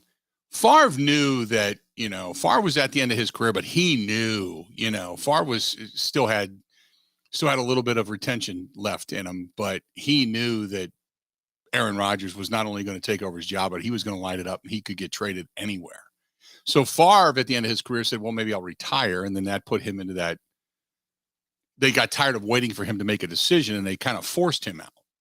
Whereas Rodgers holds all the cards. I mean, if Rodgers really wanted to be traded, he'd say, trade me. You're in good hands. If he knows that Jordan Love is good, but not great, then he knows he's got a job.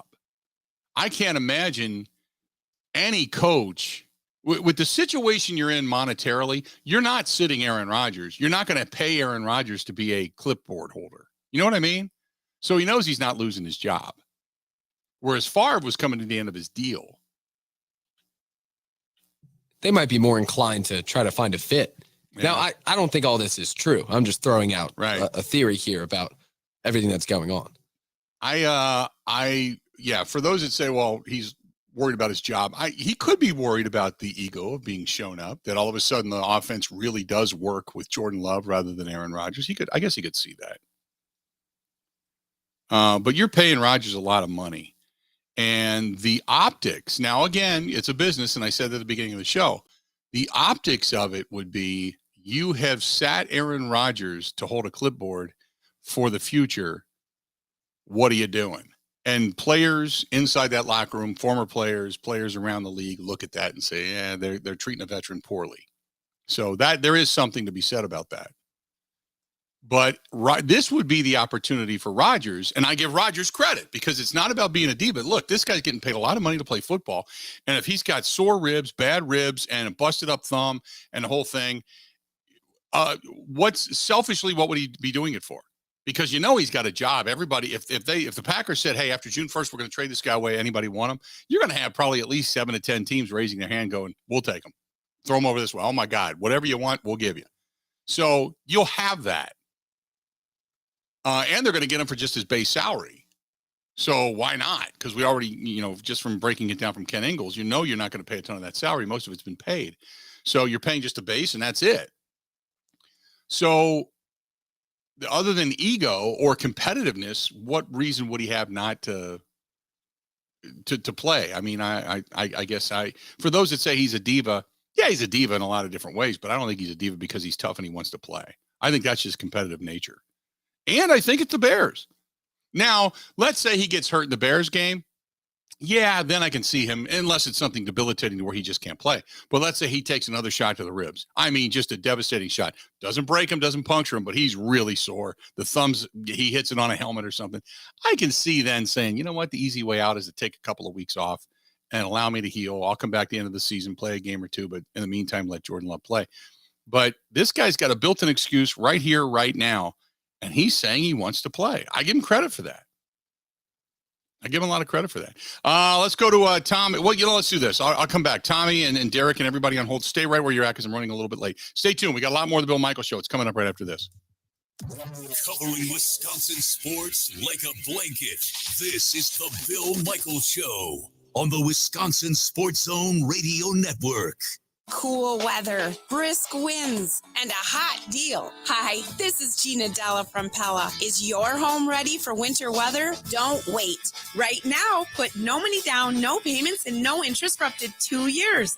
When it's cold outside, thanks to Pella Windows and Doors of Wisconsin, you'll be warm and toasty inside. Pella Windows and Doors of Wisconsin can be installed in as little as a day, with little to no disruption to your family or your home. Plus, you'll get expert advice from our Pella specialists, professional installation by Pella's certified installers, and the excellent service our customers have come to expect. And Pella Windows and Doors of Wisconsin has products and warranty offers you won't find anywhere else. Don't wait for the heating bills to start piling up. Right now, put no money down, no payments, and no interest for up to 2 years at Pella Windows and Doors of Wisconsin. Visit PellaWI.com today. Expires 11/30/2022. Certain exclusions and restrictions apply. See showroom for details.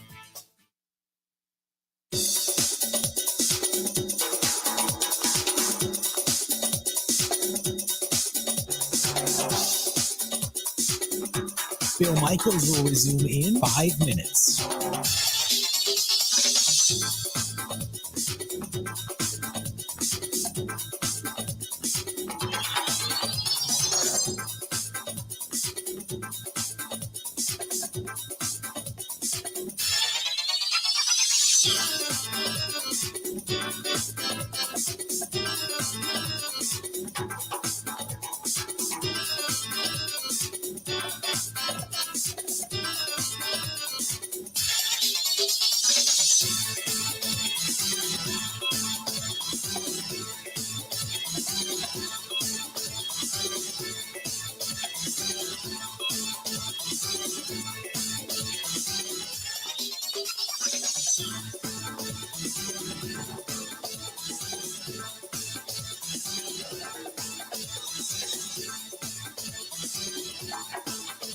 Bill Michaels will resume in 4 minutes.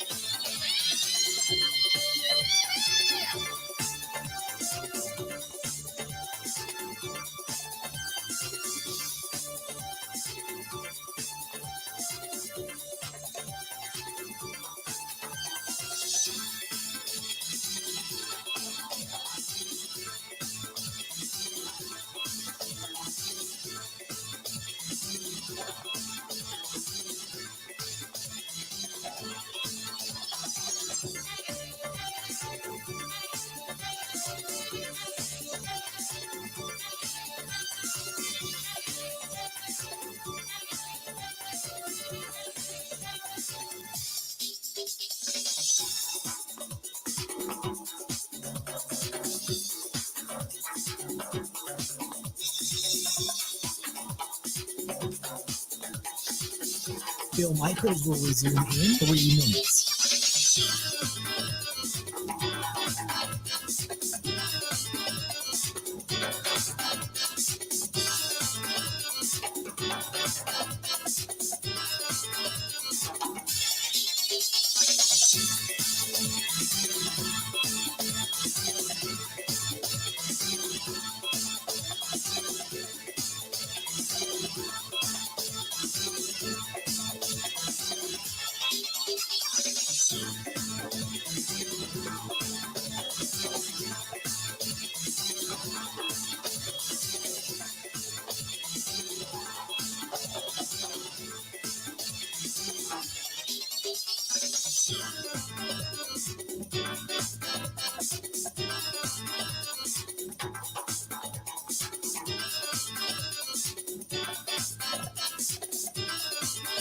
Bill Michaels will resume in 2 minutes.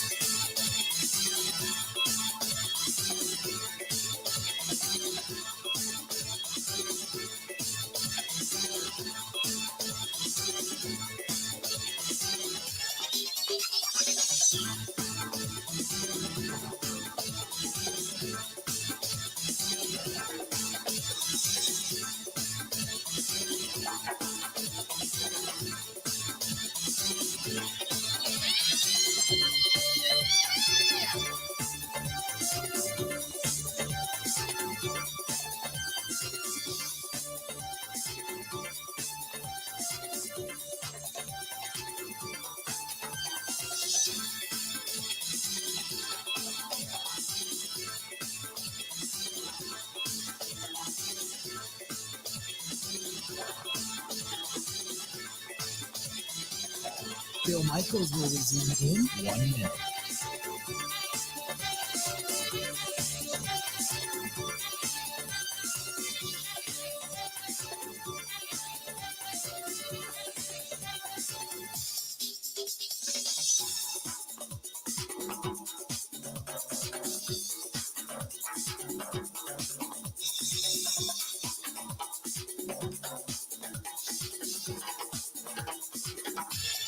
Bill Michaels will resume in 30 seconds.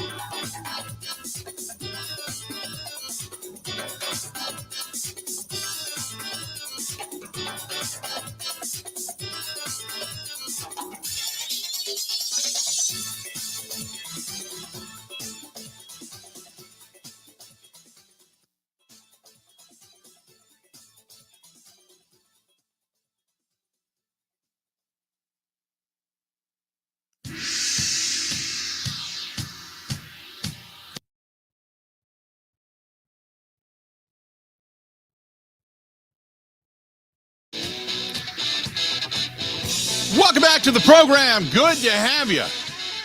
This portion of the program brought to you by our friends at the New Male Medical Center, treating guys with ED all over the state of Wisconsin, well beyond the borders as well. Doesn't matter where you're listening to me. One phone number, 414-455-4451. That's one phone number, 414-455-4451. Give them a shout, 414-455-4451. Whether it's ED, low T treatments, even the all-in-one weight loss program, especially this time of year, as the cookies, cakes, pies, and all that kind of stuff start flowing. You might need that. Give them a call. Again, New Male Medical, 414-455-4451. Let's get back to it. And those that are on hold. Tommy's listening to us in Milwaukee. Tommy, how you doing today, man? What's going on? Doing well. First time, long time. Appreciate it, man. What's up? Yeah. Hey, just wanted to talk about the Fickell hire a little bit and, some of the maybe similarities and the differences that we have here and why it's a great hire, I think, for UW. Myself included, wanted the Jimmy Leonard story to kind of snowball and keep the Cinderella thing alive.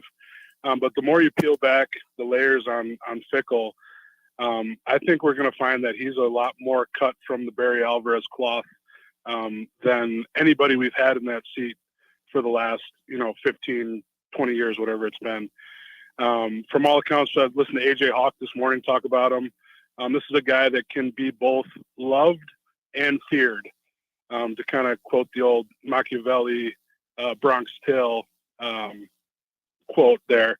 He can be both of those things, and that's what you need in an effective leader, coach, and all the recruiting things and everything aside from him not being, from Wisconsin. Yeah, he might not be from Wisconsin, but he seems to be cut from our type of cloth, and I think he'll be a great fit. I just thought the tone that he had was very much of, I'm in command. I've got this. I've got, my arms around it. Very much a different tone from what we heard from Paul Christ. You know what I mean? I mean, it's a very counter opposite of personality, I believe. Correct. 100%. And in Chris, he had a players coach who ended up, being extremely well liked by players. But I don't think that and you saw it in the locker room speech where he said, draw the line in the sand. At that moment, I think that he lost the guys, and it proved that maybe not be the moment that he lost them, but that's a moment where it was exposed that, hey, these guys you're not instilling that fear or that motivation the way that you should. And maybe that's why it was time for a change. And I don't know that Jimmy's got that yet. I think he's still viewed as a player first, coach second. And he could honestly benefit a lot from being in Fickell's system, I think, and that's just my 2 cents. Yep, no doubt about it. Tommy, I appreciate it, man. Thanks for taking a listen to us in Milwaukee as well. Derek listening to us in Albany, New York. Derek, welcome to the program. What's going on? Hey, Bill. Having paid attention to football for a long time, since the early 60s, the media, and you're in the business, and you know how titillating it can be and how much fun it can be, hashing over, will he or won't they, or will he or won't they, or right. I mean, the implications of Rodgers' situation it's never ending. And so, but some of the differences I've seen having watched football for a long time is I'm a collector of old games, and I got Packer games from 70s and 80s where you watch the hitting, Bill, and there's hitting. I mean, they're not waiting for a business decision. They're rounding to the ball and rallying to the ball, and the expression is flying around, and you really see a difference. There's hitting. Today, in today's game, and hey, I get the concussion thing. When I was playing football, Bill, and probably when I was in high school, you could clothesline people. I returned punts, and if a guy couldn't get to me, clothesline me. I don't advocate that. Remember the old series they put on? He got jacked up. Remember? That was fun to watch. But it was a blast. Why as men do we watch football? Okay? I'm not a Neanderthal. My girlfriend's funny, though. My girlfriend says, hey, they should just take away all rules. Just let all hell break out. What a game that would be. She's funny. She's like, I'm tired of this penalty and that penalty. Just let them do whatever, she's a tough broad. But I mean, the thing is, I noticed the hitting. That's the main thing I noticed. And I wish, just guys wrap up. You don't have to be spectacular, but make a commitment to it. Have pride in it. It's a tough game. Yeah, you're going to get hurt. Yeah, there's business decisions to be made, but that's what you sign up for. I want to see more football like it was in the old days. Not to sound like an old codger here, but hey, don't get me wrong. I love the wide open passing attack. I love all that, but I go from Johnny Unitas to now, and I just see too much not hitting. Right. I don't. Well, you see hitting with certain teams. You saw hitting in the Tennessee game, a very fundamentally sound hitting, run you over, kick your ass in the trenches kind of team. I appreciate that. Yeah. It's not the same as it once was, only because it's not the emphasis, I'm going to say, to plow through somebody and hurt them the way the mentality used to be. Because now, obviously with salaries and everybody having the same agent and stuff, nobody wants to, injure a guy's career. But no, I agree. It was, even going back to the, short term, go back to the guys like Ray Lewis and Ed Reed. They wanted to take your head off. Yeah. They were coming after. How about Chuck Cecil? Oh, Chuck Cecil was a hitter. Cecil? Yeah. I mean, big time. Yeah. No doubt about it. But go back, folks, go back to old NFL films and watch the great drama, what Steve Sable and the Sables put together in terms of football. Butkus and Nitschke and Tommy Nobis and guys like that, man. Willie Lanier back in the day. That, there's just something, I don't know, there's just something primal about that, I appreciate the art of the game, but I still love the physical aspect of the game. Right. No, and they've lost a little bit, no doubt about it. Appreciate the phone call. They've lost a little bit of that in the NFL. We watch it for big plays. Once they discovered that scoring, offense, highlight reel films of offense sell, that's when suddenly, you couldn't hit quarterbacks the same. And there was a lot of open and, targets, receivers and such that, defenseless players that couldn't be hit anymore. It used to be a thing, man. If you were going to come across the middle, it didn't matter if you saw it coming or not. They were going to clean your clock. That's why you had big safeties. If you were going to go across the middle, you either had a big linebacker or a big safety to beat somebody's ass. Now you don't get that. He's right. You don't get that. It's not the same anymore. Now it's the art of football more than the machismo of football.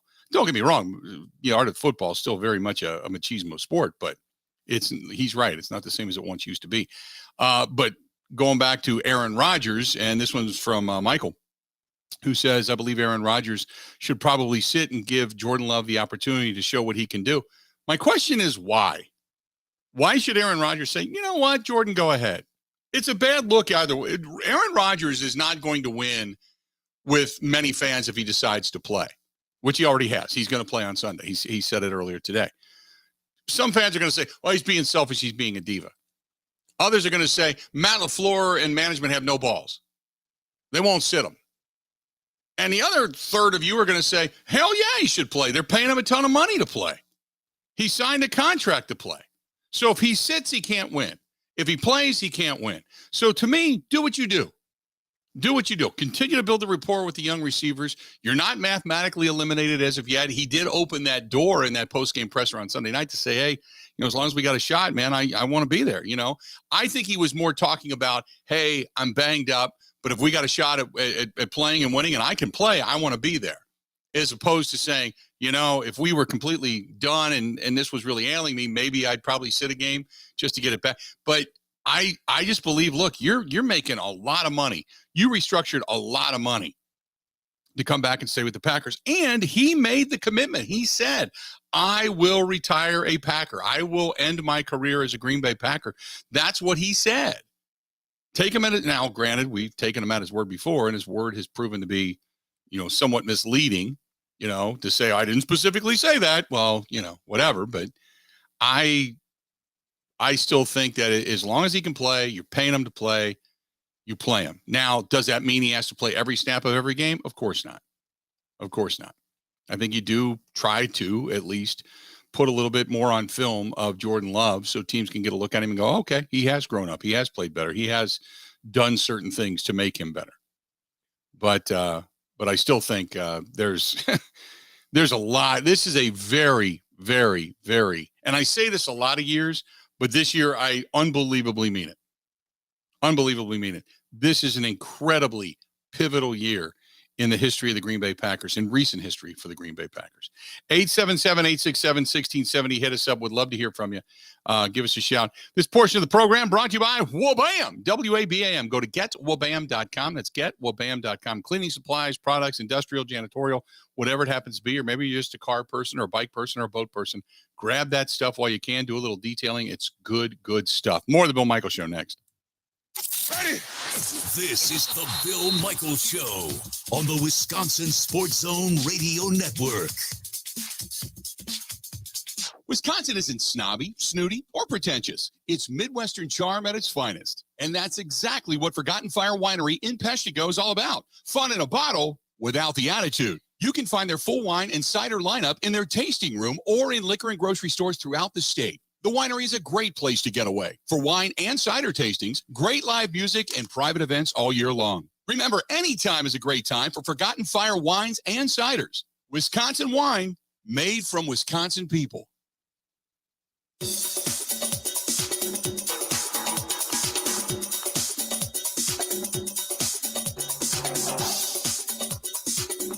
Bill Michaels will resume in 3 minutes.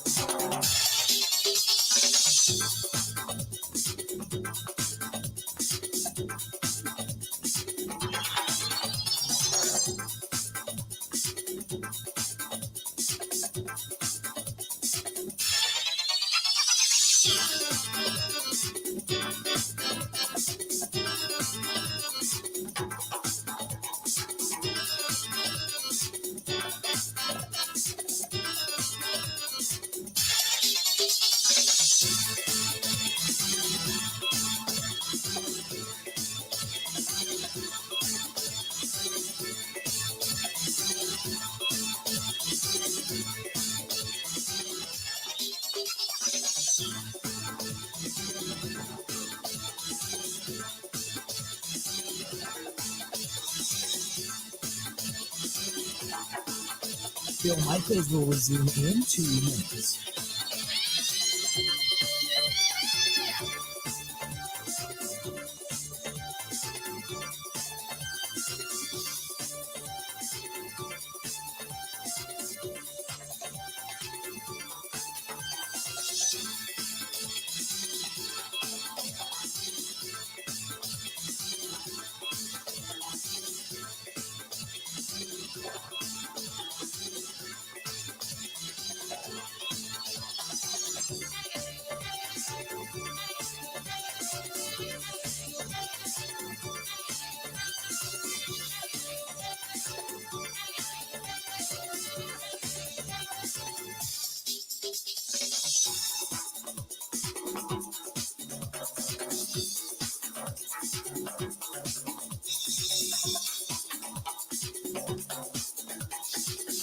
Bill Michaels will resume in 1 minute.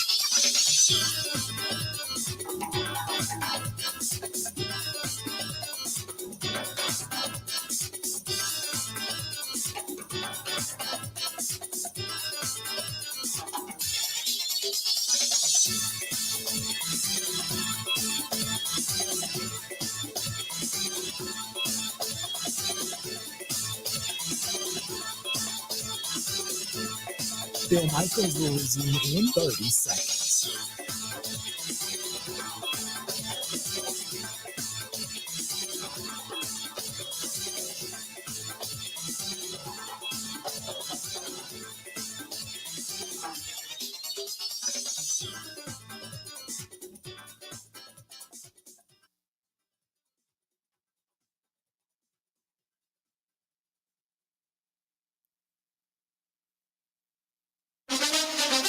Now, in Green Bay, here's Mike Clemens. The Packers have today off. They return tomorrow to get ready to face the Bears at Soldier Field Sunday. Injured players getting treatment like safety Darnell Savage, who left on the opening series Sunday night in Philly with a foot injury. Aaron Rodgers underwent an MRI to determine how bad that rib injury is that he suffered against the Eagles. Packers head coach Matt LaFleur asked about Rodgers at a press conference last night. He said he was feeling a little bit better today, so that's a good sign. Did they tell you the results? Yes, but there's more to be done. So, like I said, sometimes there's stuff that doesn't show up on all the scans. All I can tell you is he's feeling a little bit better. Matt, if he's deemed healthy enough to play, will he play? Yes. Jordan Love only played 10 snaps in relief of Rodgers Sunday night, but he led the Packers to score a touchdown and a field goal. Love on CBS Sports Radio. Do you think one day maybe you could be on the same level as an Aaron Rodgers as a player, even better than him? That's the goal. That's the goal right there. So how long are you willing to wait? Are you a patient guy when it comes to that waiting process? Very patient.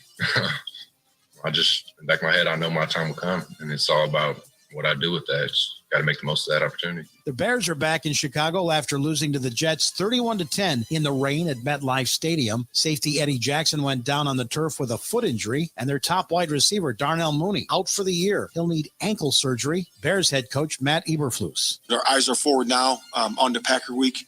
We're looking to put our best foot forward. I know we got some injury things that are up in the air for everybody, for our football team, for the media, for the fans. And again, I'll get that to you guys on Wednesday, but certainly looking at different lineups and what we can do to put our best foot forward and put the best product on the field on Sunday. That's the Bears head coach Matt Eberflus. In Green Bay, I'm Mike Clemens on the Bill Michaels Show.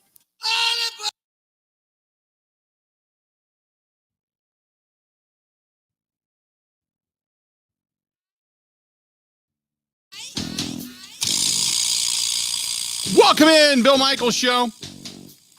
Good to have you. Hey, our friends at the Irish Cultural and Heritage Center reminding you concerts are upcoming. Coming up December 3rd, this weekend, December 3rd. They still have a few tickets, not many, for the Christmas Tradition with Rory Makem at the ICHC. Really good Irish music, Christmas music, the concert going on. And then Christmas O'Carolyn featuring Reverie Road on December 18th. They still have some tickets available. Get a hold of my buddy Corey over there. If you're looking for tickets, it's right on Wisconsin Avenue in Milwaukee, 414-345-8800, 414-345-8800. Or if you want to go online, it's ICHC.net. Great thing to take your friends and family to, the kids to this time of year. ICHC.net, the Irish Cultural Heritage Center, ICHC.net, or just give Corey a call, 414-345-8800. Want to get some Christmas spirit in the Irish way. 345-8800. Area code 414-345-8800. That's the ICHC.net. Getting ready to kick off, so to speak, with the USA soccer match in the World Cup. Paying a little attention to that. Big report came out. ESPN's doing a big expose on all of this. That Qatar officials are saying that the worker deaths for the stadium that was built, they estimate 400 to 500 workers died. It's like, are you kidding me? That's like a whole workforce. They said 400 to 500 died. Oof, man. Anyway, getting back into football, getting back into Packers, Badger stuff. Let's get back at it. Our buddy Todd from Mount Horeb. Todd, welcome to the program, man. What's going on? Hey, Bill. How you doing? Good. Great show always. Thank you.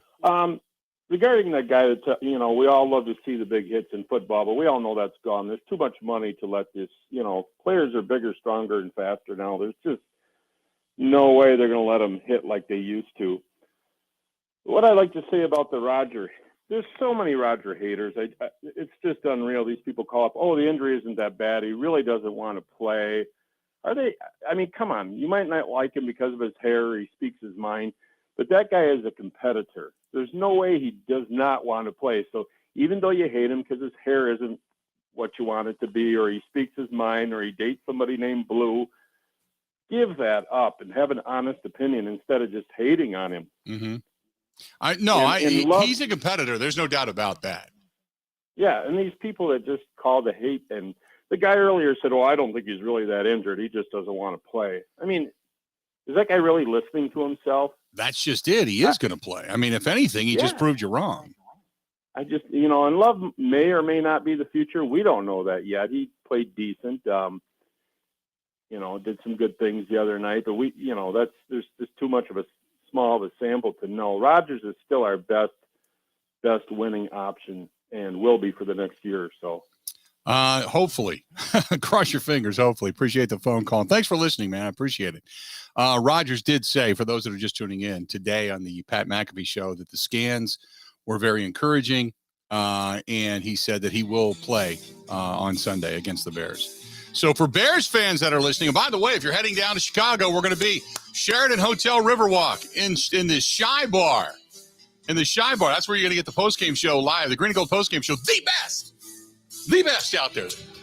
We're going to be in the Shy Bar live. Come on by and say hi. Have a couple beverages. Hang out with us. All brought to you by our friends at Bud Light.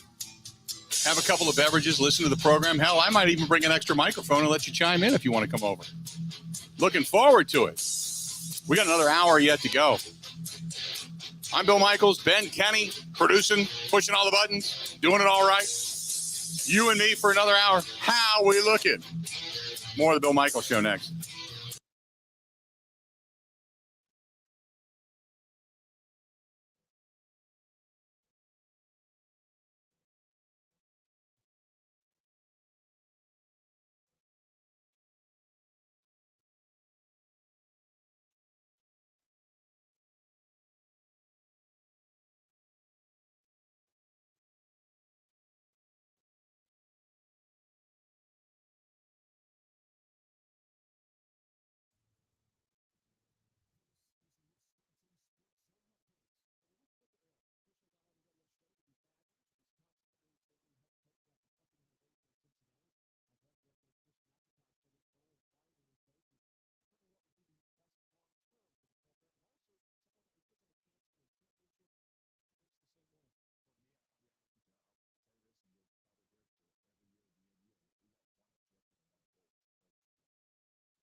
It's Cincinnati, and that is open-ended, but it gives you a lot of flexibility things you do. You have an opportunity in this league. If you're playing for a championship, amazing things can happen. And I think you just got to stay focused and know that that's what it's come down to. Fickell's also in talks with Jim Leonard to keep him on staff. Leonard served as the interim coach, appeared to be the front runner to land the job before Fickell was named as for Wisconsin's bowl game. Fickell said he's going to have a role in coaching, but it's still all being worked out. Turning to the Packers, Coach Matt LaFleur says no changes coming to the defensive staff. Told reporters yesterday that he thought defense coordinator Joe Barry was the problem. He would replace him. He said that is not the case. It's more than just one thing impacting their ability to win games. As for Aaron Rodgers, LaFleur said he will start Sunday against the Bears if cleared medically. Want to save even more at Fleet Farm? Well, now you can with Fleet Rewards. It's free to sign up, and there's no credit card required. Using Fleet Rewards is easy. Earn points every time you shop. Plus, get exclusive member offers, birthday and anniversary perks, free tire rotations, and more. Download the Fleet Farm app or create an account at fleetfarm.com/rewards to start earning points today. Fleet Farm, proudly serving the Midwest since 1955. Well, Wisconsin going to take on Wake Forest tonight in the Big Ten ACC Challenge. Badgers come in 5-1 on the year. Tip is at 8. And the Bucs going to make their way to New York today. They'll face the Knicks there tomorrow. With this Wisconsin Sports Zone Network update, I'm Zach Heil.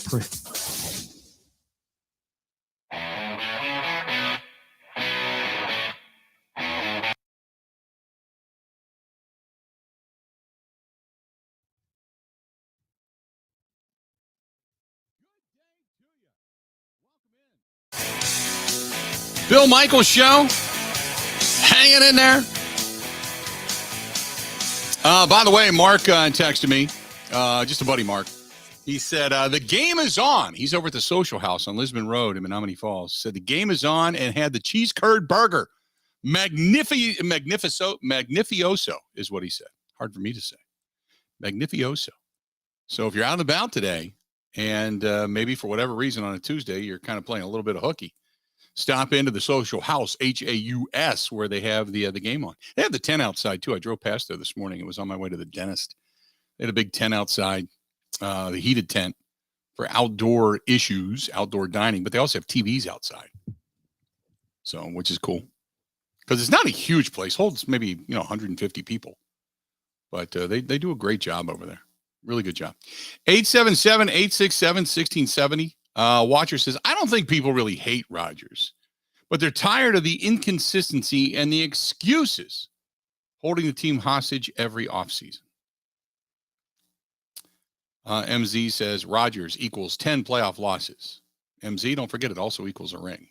The thing about the playoff losses, and I think it's such a crazy way out just to say I hate, it's garbage. It's a garbage stat. You know why?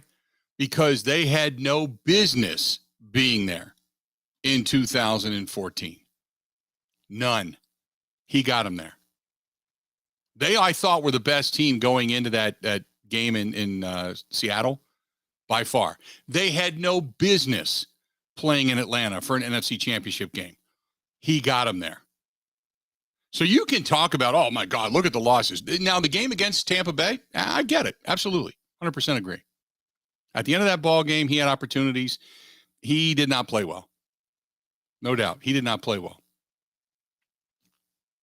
Last year, the offense sucked. Didn't play well. I agree with that. But this whole thing about, oh, well, you know, he gets to the big game and chokes. First of all, in the biggest stage, he didn't choke. They won a title. And in the game against Seattle, didn't have a great game, but they should have won that game. Julius Peppers telling Morgan Burnett go down for whatever reason. Lost them that game. Going up and getting an onside kick. Rodgers wasn't on the field. Lost them that game. Micah Hyde not knowing where to be on a 2-point conversion that he was even supposed to be on the field. Lost them that game. You can go through numerous plays that cost them that game. It wasn't Rodgers' fault. There's a lot. And look, I've been somebody that at times have been really hard on Rodgers, but I'm not. That's crap. He's the one that threw the pass to Jared Cook on the sideline. I mean, a pinpoint accurate tiptoe catch right there, put him in position to win that game. Mason Crosby splits the uprights. They stunk that year. Their defense was not good there that year. They weren't a better team. They shouldn't have beaten Dallas, but they did. They had no business being there. And then the next week they were exposed by a much, much better Atlanta team. But there's games that you want to point to losses and go, well, he lost that game. But they don't get there without him. They don't get there without him. So, no, I think that's crap. I think that's a garbage way to say I hate. Well, look at his record. 877. Now, do I think that they could have done better? Absolutely. But I'm not going to lay all that at his feet. No way. No way. Keep it real, man. Keep it real. 877-867-1670. Let's go to Eric listening to us in Green Bay. Eric, welcome to the program, man. What's happening? Too much, Bill. Hey, you're the director of the band here. I have to agree with everything you just said, everything the previous caller said. I also have to add that it's not Rodgers' fault that the officials fell asleep against Arizona and didn't notice 2 straight illegal hands to the face, face mask, and everything else. It's not his fault that the officials didn't throw a flag when Alan Lazard was straight up tackled against Tampa Bay and giving Brady a short field. That also wasn't Rodgers' fault. So there's still a faction of fans here in Green Bay, probably led by One Track Dan, the jeering fan from Appleton, who still haven't gotten over the fact that the Packers let Brett go.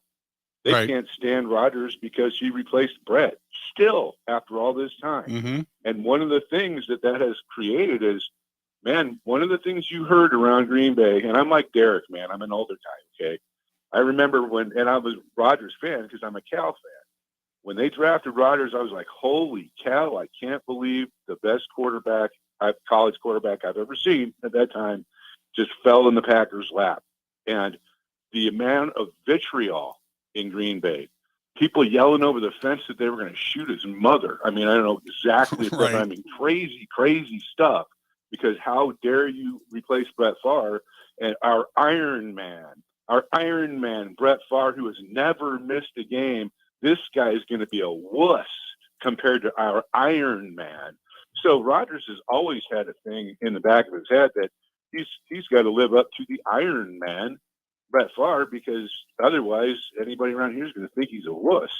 I mean, there's some coaching decisions too. I mean, LaFleur, he's won a lot of games, but man, there's some things. It's like, okay, he leaned hard on Devontae Adams, but when it came to anything else, he didn't have his guys identified. I mean, in a playoff game, you're going to go to Daphne. Mm-hmm. You're going to go to DeGuara. Right. These guys haven't done a darn thing. They both dropped 2 third-down passes that hit them right in the breadbasket that would have been first downs that killed drives. All right, and this year it's like, dude, what is Taylor even doing out there? You're going to throw a pass to Bakhtiari? I mean, that was a bad pass. That was a bad pass. I still don't understand that call. Had it worked, we'd all been praising him, though. Had that pass to Bakhtiari worked, we'd all be going, oh, my God, what an incredible play call, because nobody saw it coming. That's true, but even if it hits Bakhtiari right in the hands, can you count on him catching the ball? Has he ever caught a ball? Have you ever? I mean, that's what you're going to – I mean, I wouldn't have been surprised if it hit him right in the numbers and he dropped it. Then we're going, we're going Bakhtiari? Really? Right.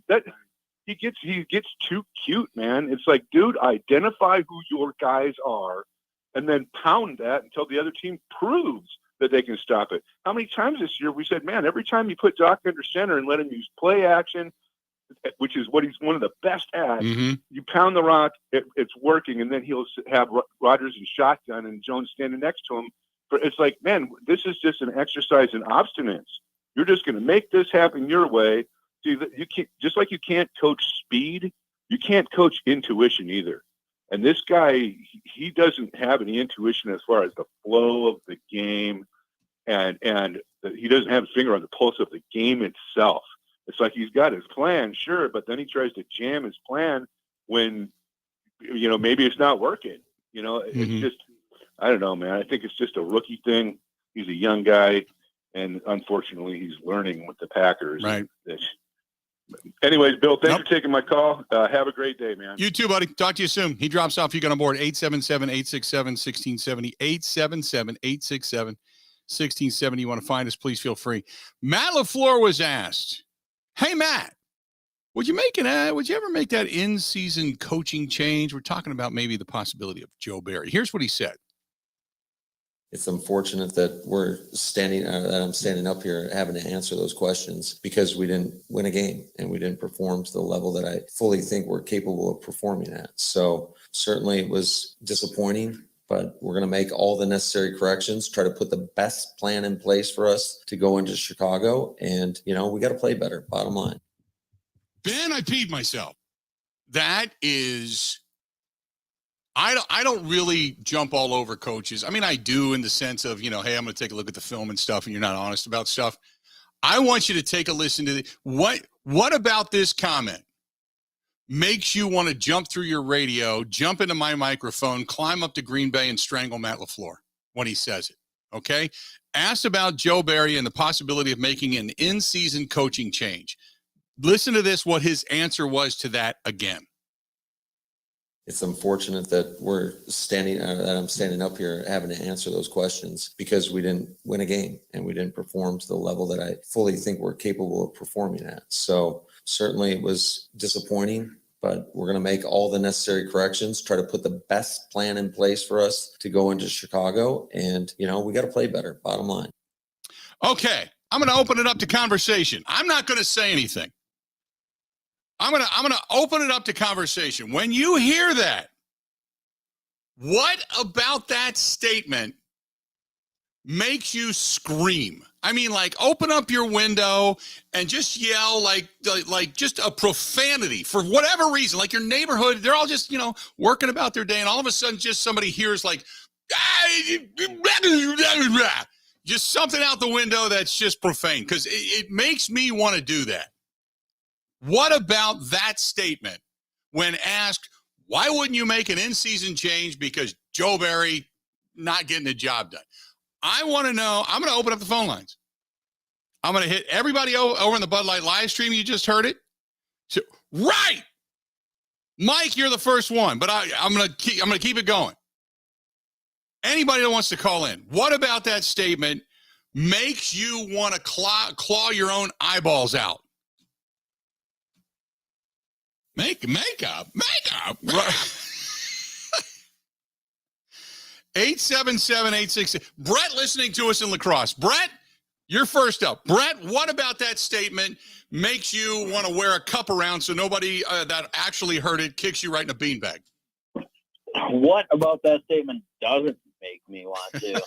It is insane that it's unfortunate that he answered it that way. And if you're going to do whatever you can to make sure that you're playing the best ball, Barry shouldn't have gotten on that plane.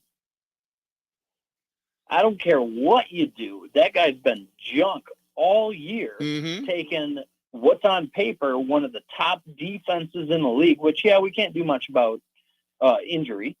But regardless, he shouldn't have seen that runway, and they should have left him in Philly Stadium. Well, the fans would have taken care of that. That's for sure. Yeah, I don't think anyone wants that. Yeah, nobody wants him in Philadelphia. That's for damn sure. I appreciate the phone call. Here's the thing. When you make that statement, and Ben, when asked about making an in-season coaching change in regards to the defense and Joe Barry, again, one more time, for those that didn't hear it and haven't thrown up in their mouth a little bit, here's Matt LaFleur's reaction. It's unfortunate that I'm standing up here having to answer those questions because we didn't win a game and we didn't perform to the level that I fully think we're capable of performing at. Stop it right there. Stop it right there. Because we didn't win a game? A game? A game. Did he, if they're 10-1 or 10-2 at this point in time, 12 games under their belt, we're not mad because you didn't win a game.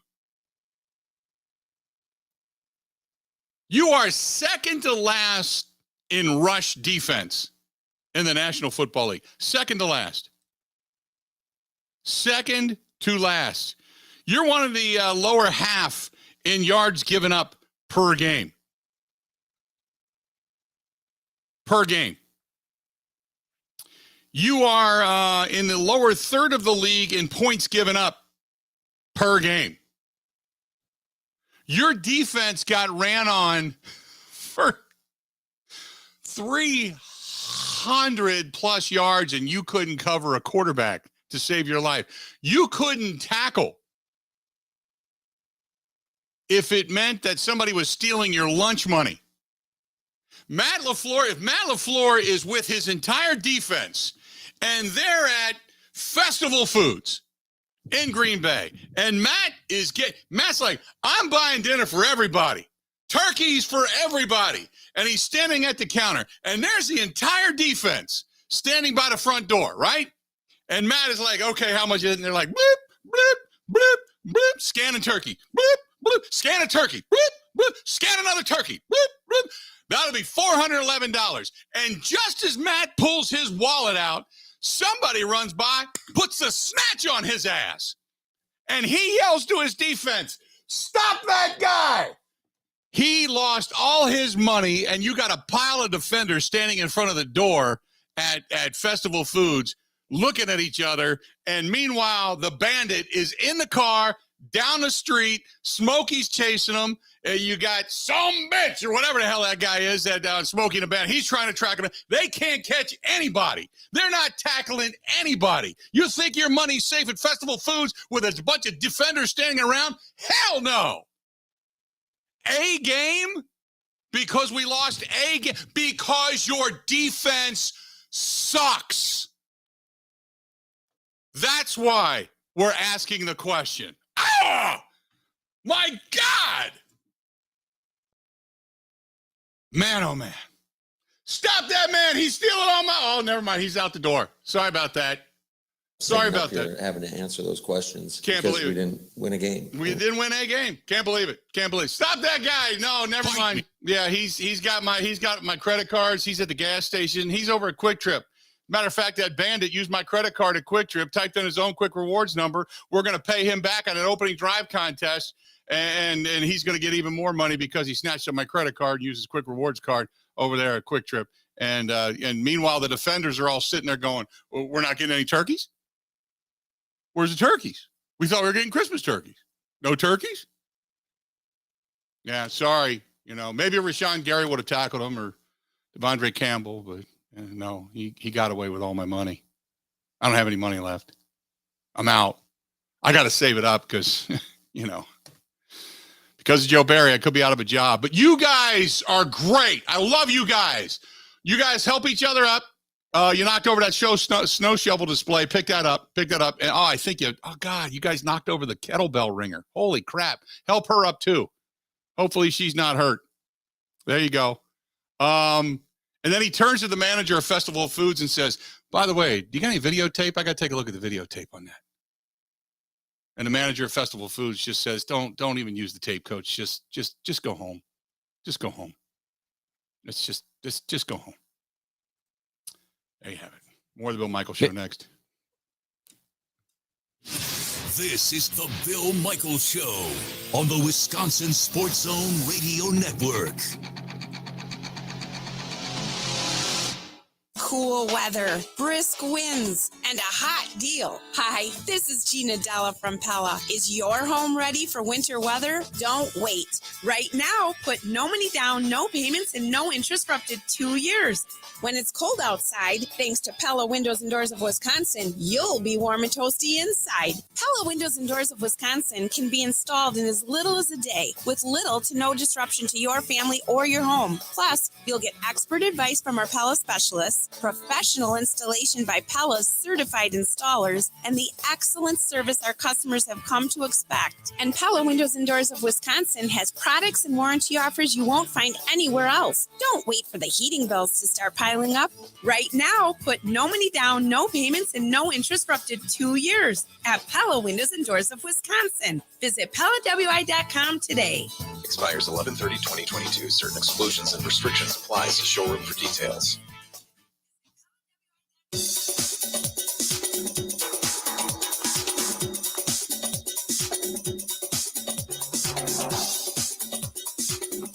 Bill Michaels will resume in 3 minutes.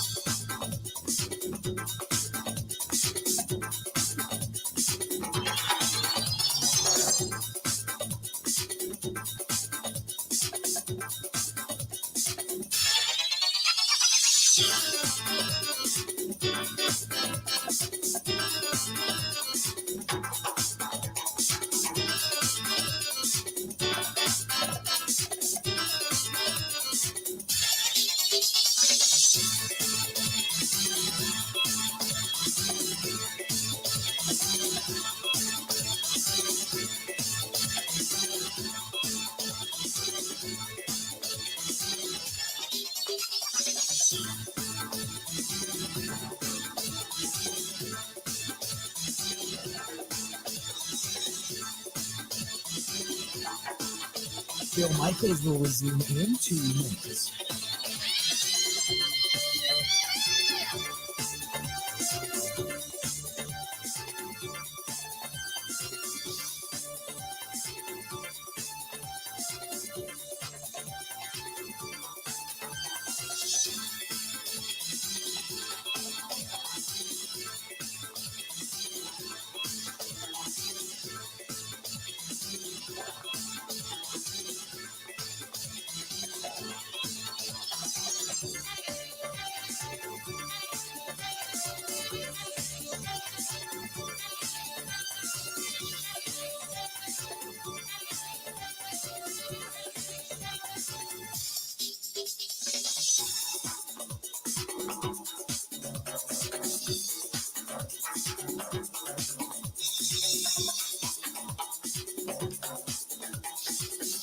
Bill Michaels will resume in 1 minute.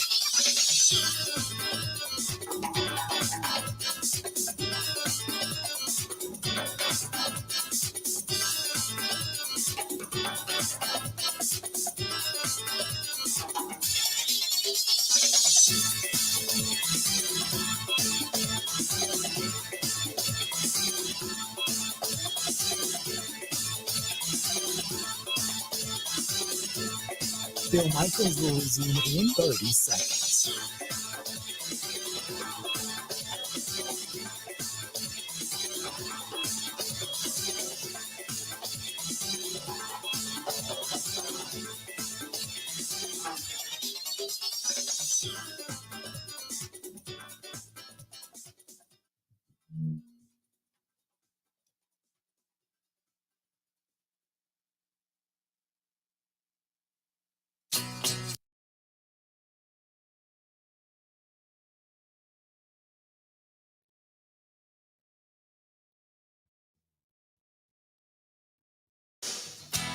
Getting close to the end. I drove past today Stoley's Hog Alley. Or yesterday. I don't want to lie to you.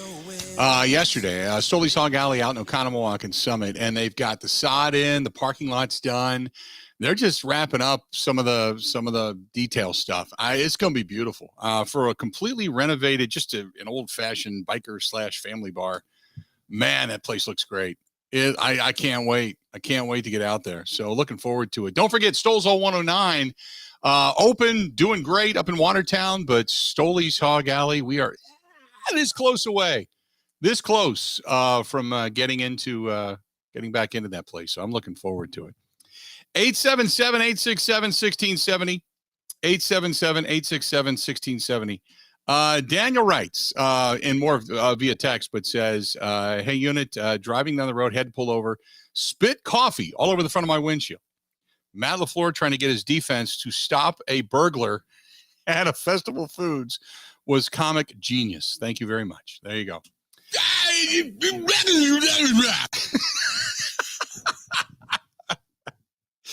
Let's go to John listening to us in New Jersey. John, welcome to the program, man. What's happening? Hey, Bill, you got to be kidding me. Our defense has given up, I think, over 600 yards in the last 2 games. 900 plus. 900. All right. Yeah, it sucks. All right. Bill, it's worse. All right, so it's worse than that. We went through this with McCarthy. Remember, he didn't want to get rid of Papers? Yep. And, it'll look bad if LaFleur lets him go because that's his hire. Right. It was the second choice because Leonard timed us down. Right. So I would go get Vic Fangio or somebody that's older that doesn't want to be a head coach again, probably, and get some toughness. We're not tough. Mm-hmm. No, you don't have tenacity, and that's the scheme you play. I'm not saying the players aren't tough. I'm saying the way they're being told to play is not tough. Because I don't want to call players not tough, but I'll tell you this. You give up 360. Think about this. They had 10 days to prepare for that.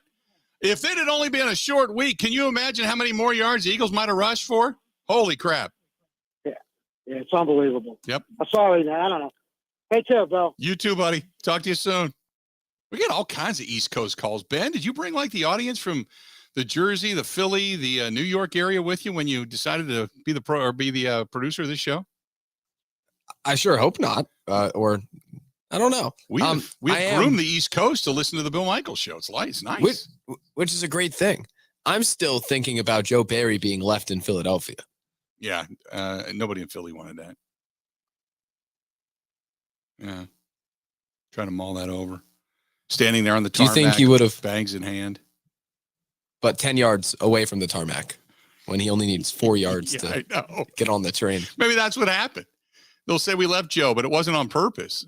We told him, about 20 feet down the runway, you climb the stairs into the plane, and instead he only went seven yards down the runway and missed the plane. Oh my God. There you go. I got to put that blood vessel back in my head. Let's go to Dan listening to us in Green Bay. Dan, how you doing today, man? What's going on? Pretty good, Bill. I guess, here's the old saying, fool me once, fool me twice. Didn't we all call for Pettin's head halfway through the season? But no, we had to hold on to him until he blew the NFC Championship game. Then last year, didn't we say the special teams coordinator needs to go by about the 4th game of the year? No, we hold on to him until he costs us the playoff game. Right. When is LaFleur going to get his head out of his rear and realize when it don't work, get rid of him and start over? It can't be any worse. Right. Got to let you go. Have a good day. All right, buddy. Appreciate it. I can't believe you're asking me that question because we lost a game. Should I play it again? I just, no, don't play it again because people are driving and trying to go about their daily business, coming off of their lunch hour. I don't need anybody throwing up. I don't mean to completely rip Matt LaFleur, even though I just did, but because I do appreciate the fact that he goes to the podium, he talks and such. But come on, man. Look, you took a job in Green Bay, Wisconsin. You took a job in one of the most knowledgeable, storied fan bases in all of football. You cannot stand at a podium and say, I can't believe I'm even answering that question because of a game. That is the equivalent of Mike McCarthy going, wait a minute, guys. I know everything's going down the tubes. This sucks. And the end of my career is coming. But I'm a highly successful NFL coach. You should listen to me. No. Now, Matt LaFleur, he can say, you know what? Coaching decisions are usually made at the end of the season. We evaluate everybody. Things aren't going well. It's not all, Joe's fault. It's this and that. I got to do a better job, blah, blah, blah. I got to demand more from my guys. Okay. All right. But to say I can't understand why I'm up there answering it because of a game, that has to be, something happened. He has to be deprived of sleep. He had to be hit on the head. Like, Rodgers was throwing a football or something in one of the study groups and the lights were out and hit him in the head. Now he can't remember who he is or something. Maybe his recollection of this season is gone by the wayside. I don't know. But you can't say that to Packers fans. I can't believe I'm even answering this question because of a game. Oh, my God. Oh, let's go to Tim listening to us in Sparta. Tim, how you doing today, buddy? What's going on, man? Tim gone. Hi. Yeah, there you are. What's up, buddy? Oh, my God. What a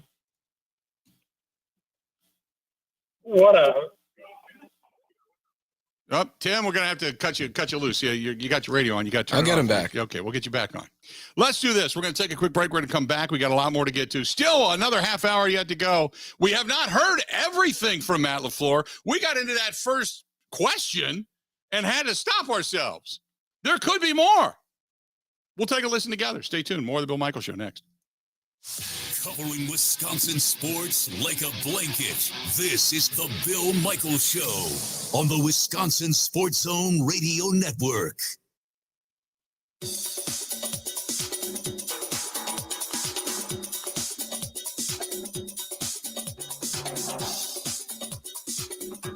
Bill Michaels will resume in 5 minutes.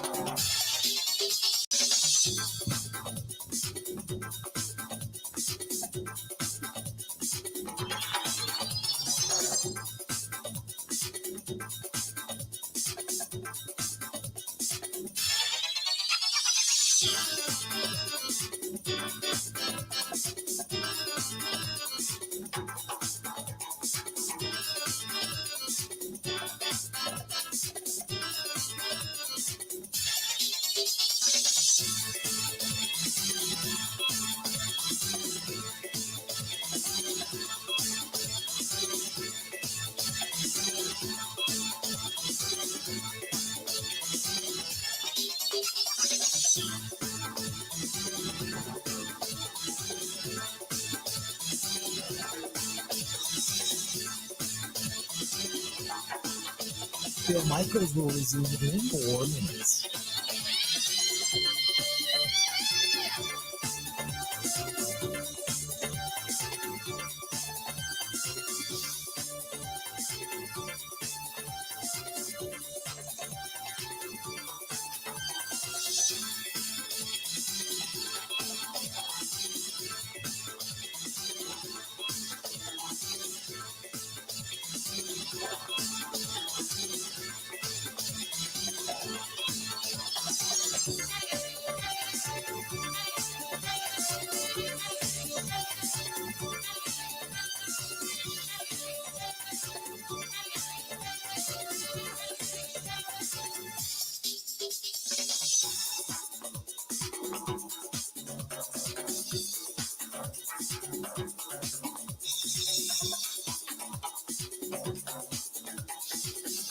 Bill Michaels will resume in 3 minutes.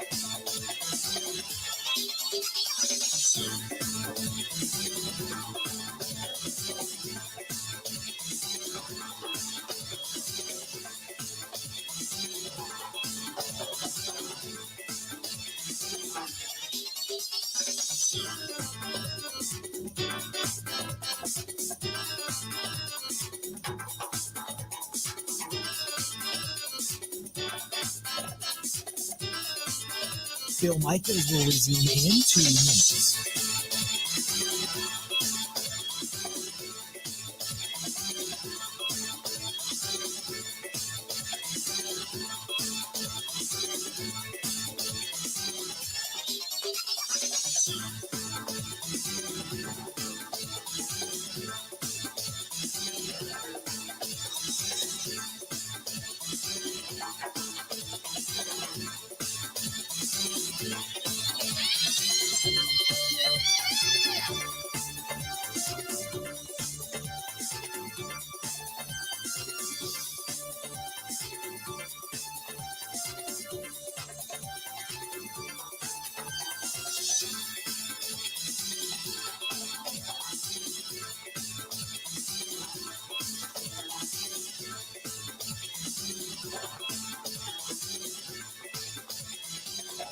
Bill Michaels will resume in 1 minute.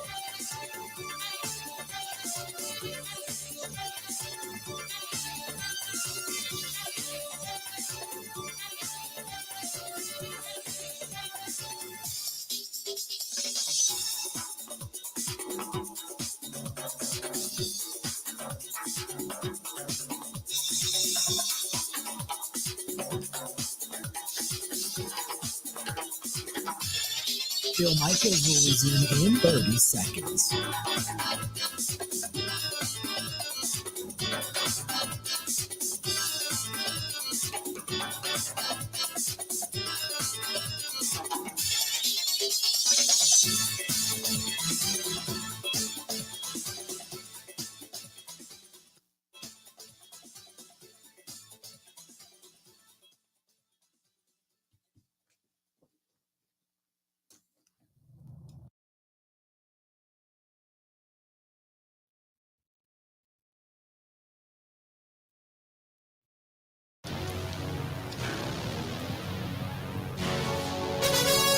Welcome back. Good to have you. Hey, our friends at the Four Seasons Island Resort, Pembine, Wisconsin, open on the weekends now, but they are also hiring, by the way, if you live in that area. But they have a holiday wine dinner coming up on December 2nd, this weekend, the holiday wine dinner. They still have some spaces available for it. And if you're looking for a place to go in the Northwoods, which, by the way, I saw the weather starting to change in the northwestern portion of the state of Wisconsin. Holy moly, you guys are in for quite a bit of snow, guys and girls. I know I've got some friends of mine that are like, yes, finally, we're going to be heading up north using the snowmobiles.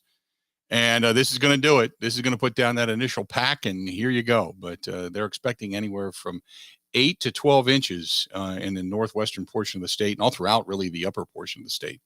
But if you're going to head up to the Four Seasons, as soon as they get the snowpack, man, they're going to be doing the snowmobile trails. They're going to be opening.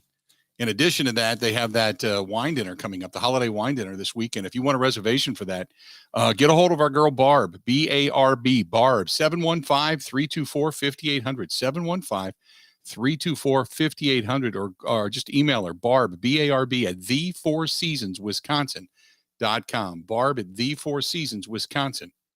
All right, our buddy Tim from Sparta is back. Tim, how you doing, man? What's going on? Well, I'm much better now, Bill. Sitting up on top of a hill. I have listened to every head coach since Vince Lombardi. Mm-hmm. And, you know, Vince was pretty gruff in a news conference back in the day. But never in my wildest dreams did I ever think that I would hear a head coach go, how dare you ask that question, you little plebeian reporters? Yes. How dare you question my ability to get the best out of it? I mean, That's the most ridiculous thing I have ever heard a head coach say. And God knows there's been some head coaches that have said some god-awful stupid things. Mm-hmm. Yep. I know. I couldn't believe it. When I heard it, I started out with that because I wanted to listen to the rest of Matt LaFleur, and we will, but I thought, oh my God, you can't say, how dare you question me over a game. I just like your money's safe at Festival Foods with a bunch of defenders standing around. Hell no. It's just I almost crazy. drove off the road when you went off on that rant. Yep. We'll leave Matt alone. I do have one other fun fact for you. Speaking about the World Cup, Yeah. and it's very little known. It's why I'm not watching the World Cup. Besides FIFA being the most corrupt organization on the face of the earth, all of the workers that went to Qatar, all of their passports upon their arrival were taken from them and not returned until after all of the stadium was built. Really? Okay. Didn't know that.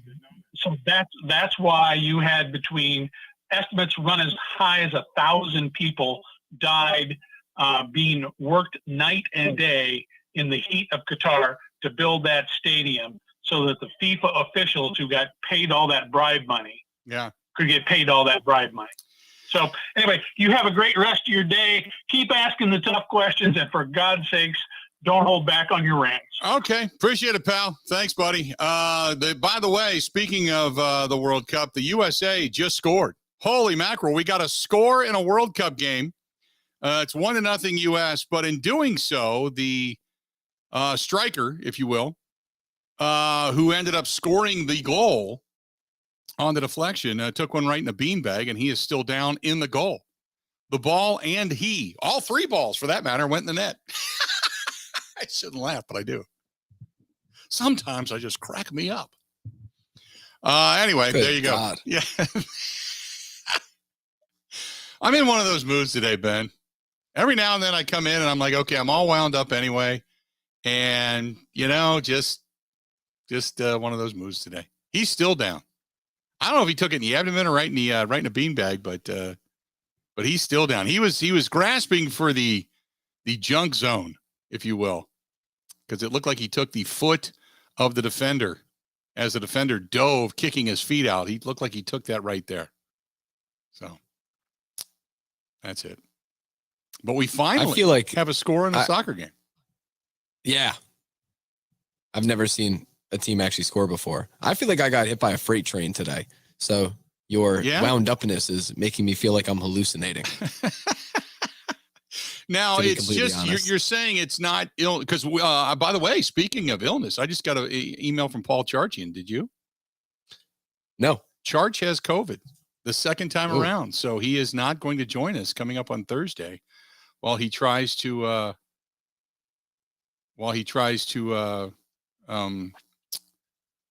recover. But it's Christian, was it Pulisic? Yeah, Pulisic. Captain America. Captain America. He is down. He took Who plays in England. He took a shot to the meat market. Else. Yeah, took a shot to the meat market. So, yeah, he's down. Well, now he's up. Now he's up walking around. But yeah, he took one right. Oh, there they showed the rear view. Oh, look at him. He's getting helped off the field. That's boy. When he can't even hardly walk. He's in a lot of pain. He can't even hardly walk. Oof. Captain America is down. I would, before I'd start playing again, I think I'd send out at least a search party to find the marbles that were left on the field. Don't they wear cups? In soccer, no. Is that only when I was 10? No, yeah. They don't do that. There was a lot of guys even in football that didn't. So, yeah, they don't wear them.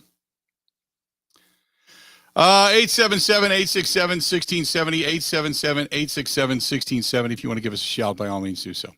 By the way, going back to Matt LaFleur, we got through one instance of Matt LaFleur and we stopped, and that sparked conversation. The second portion of this said, hey, look, we didn't play well, but that happens sometimes. They figured it out.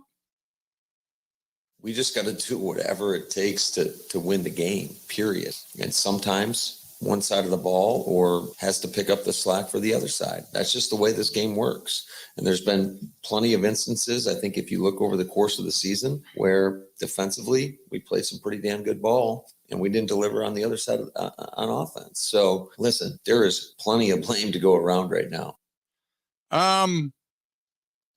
Yeah, I mean, the Packers had a couple of turnovers, but do you get the sense that he's making excuses for bad defense? Like, is he trying to, there's magicians and the art to magic is to say, look at my hand over here. While my hand over here is the one that's actually creating the illusion, right? That's what that is. So is Matt LaFleur really saying, well, don't look at the defense in Joe Barry. Look over here. The offense gave the ball away a couple times. That we actually had really good defense. You don't look over here. Is he really doing that? Man. No, the defense played poorly. The offense, yeah, they turned the ball over, no doubt. But the defense gave up 363 yards rushing. And yeah, you can say, well, they were pretty good in the pass game. Yeah, right. Because they didn't have to throw the football. Coach, they ran 71 plays. 71 plays. They were still running plays even after your team got off the field. 71 plays. Or excuse me. I'm sorry. 79 plays. They ran 30 more plays than you did. That's like a half of football. Oh, man. Sometimes you just wonder, By the way, speaking of missed tackles and some of the problems that the defense had, they had missed tackles. They were everywhere. Matt LaFleur says the missed tackles were more than 15, which is the number he really originally put out there on Sunday night. But it was a lot of missed tackles. Here's what he had to say. They were totaling them up. Spent a long time watching the tape, but yeah, it was over 20. Over 20 missed tackles. Like I said, if you're getting robbed at the Festival Foods, would you want a couple of police officers standing there, or would you want the entire defensive unit of the Green Bay Packers standing there? Who's got the better chance of stopping the bandit? They can't tackle. Man. Oh, man. You know what? I can't even listen to the rest of it. I got to eat later on today. I don't want to upset my appetite. Boy, oh boy, oh boy. Yeah, there was more than that. There was more than 20. More than 20. Now, don't get me wrong. It's not like Jalen Hurts is a robber and he's the one stealing your wallet. But, man, here's the problem. We talk about this a lot. You can deal with a couple of missed tackles here and there. It's going to happen. I'm not making light of that. It happens. Everybody has it. Every team has it. Every fan base talks about it. Okay. But when you fundamentally just can't tackle, it looks awkward. And it could be from trying too hard and over pursuit. It could be from all of that. I get it. But when you fundamentally can't tackle as a football team because you are just not aggressive enough to be able to do so, that is more philosophical than it just strictly is need. Because every guy coming into that system, coming out of college, knows how to tackle. Every one of them. Man. Let's do this. We're going to step away, take a quick break, and then we'll come back. As I do want to make a mention of it, the U.S. is up over Iran right now, 1-0 on the pitch, if you will. So stay tuned. We'll give you at least a little bit of an update before we get out of here. But hang in there. We got a lot more of the Bill Michaels Show. Another segment to go right after this. Covering Wisconsin sports like a blanket. This is the Bill Michaels Show on the Wisconsin Sports Zone Radio Network. Quick Trip brings you quick, hot savings. We're making a splash this month with our Nature's Touch milk. just $2.99 a gallon. All our 1 gallon, 2%, 1%, and skim Nature's Touch milk is on sale and ready to hit your fridge. Oh, how can you beat fresh, straight from our dairy milk that's ready for movie night milkshakes or to make those morning waffles extra fluffy? Hey, we got you covered with quick, hot savings only at Quick Trip. Gifts. We got to get gifts. The soup makers, the grillers, the kids, the breakfast connoisseurs, even the pets in our lives. Wait, don't panic. Go to ShoseyFamilyBeef.com. That's ShoseyFamilyBeef.com.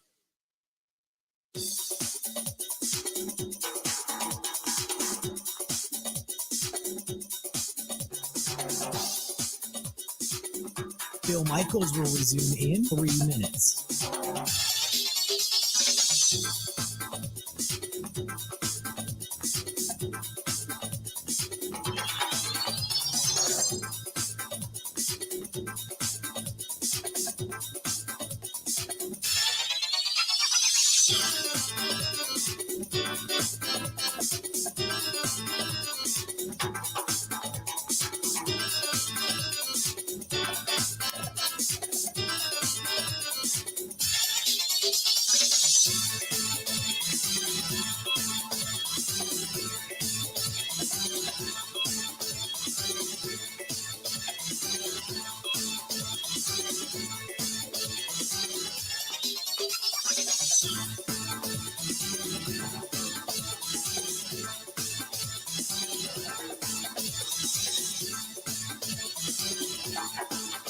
Bill Michaels will resume in 2 minutes.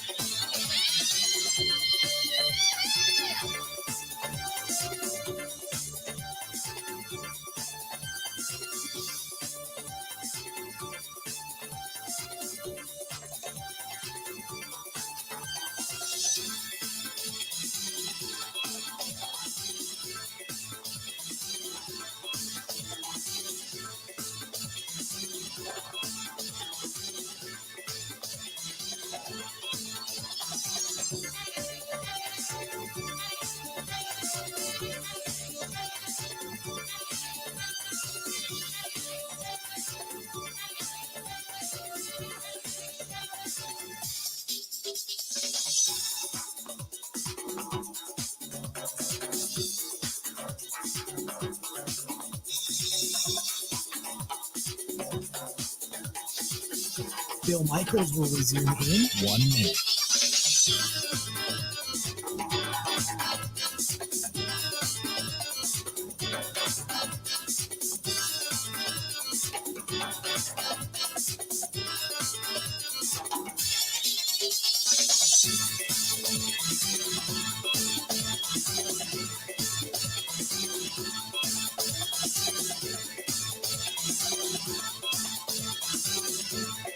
Bill Michaels will resume in 30 seconds.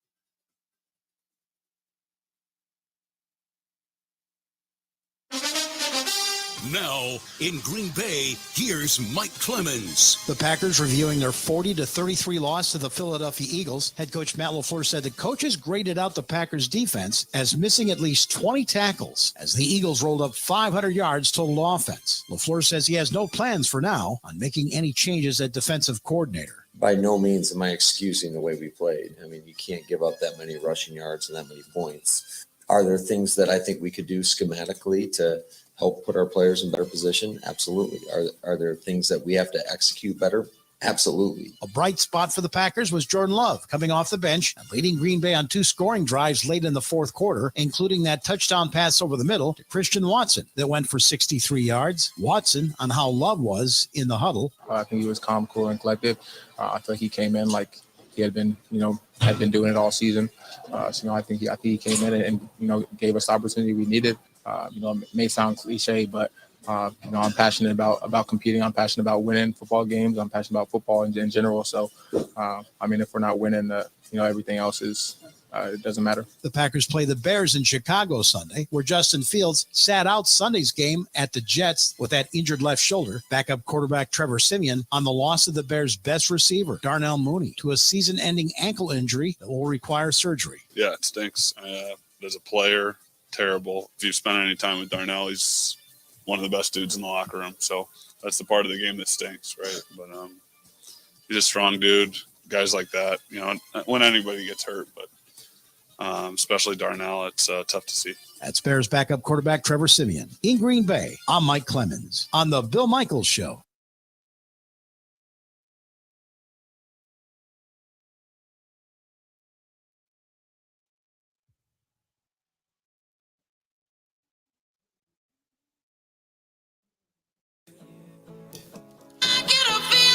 Good to have you back. Welcome. The Bill Michaels Show. Continuing on. Final segment before we get out of here. This one is from Nate, who says, damn. And I would only assume it because he wrote it in all capital letters. Damn. You are hard on Matt LaFleur. I say it lighter in the second half because it was in small letters. Damn was in all capitals. So damn. You're hard on Matt LaFleur. I'm sorry. Jim in Sheboygan, though, says you make listening to sports radio fun even when our teams suck. Thank you for your work. That's Jim in Sheboygan. Our buddy Steve says just a little parody on Matt LaFleur, Joe Barry relationship. I think it's LaFleur after the game and the presser showing his true feelings. Oh, he's got some stuff there I can't play over the air. But Steve, good link. I didn't see that at first. This is from Heather, who says, I am a Packer fan through and through. Always will be. I bleed green and gold. I have lived in Green Bay my entire life. But I have to tell you, you are 100% spot on. I don't know where Joe Barry lives, but if I did, I would own a moving company and stop by his house and park my van right in front. Not that we hate him, just that we hate what he does with our team. Thank you very much for the email. Oh, my goodness. Comes fast and furious, doesn't it? Yes, it does. I don't know if it's true. I would venture a guess that he is not on Twitter. I don't know if you get the notifications or follow me on Twitter, but Ben and I use TweetDeck, so I follow a lot of stuff. Packers, Brewers, Badgers, Bucks, all that stuff, and certain people. Do you see who just followed me on Twitter?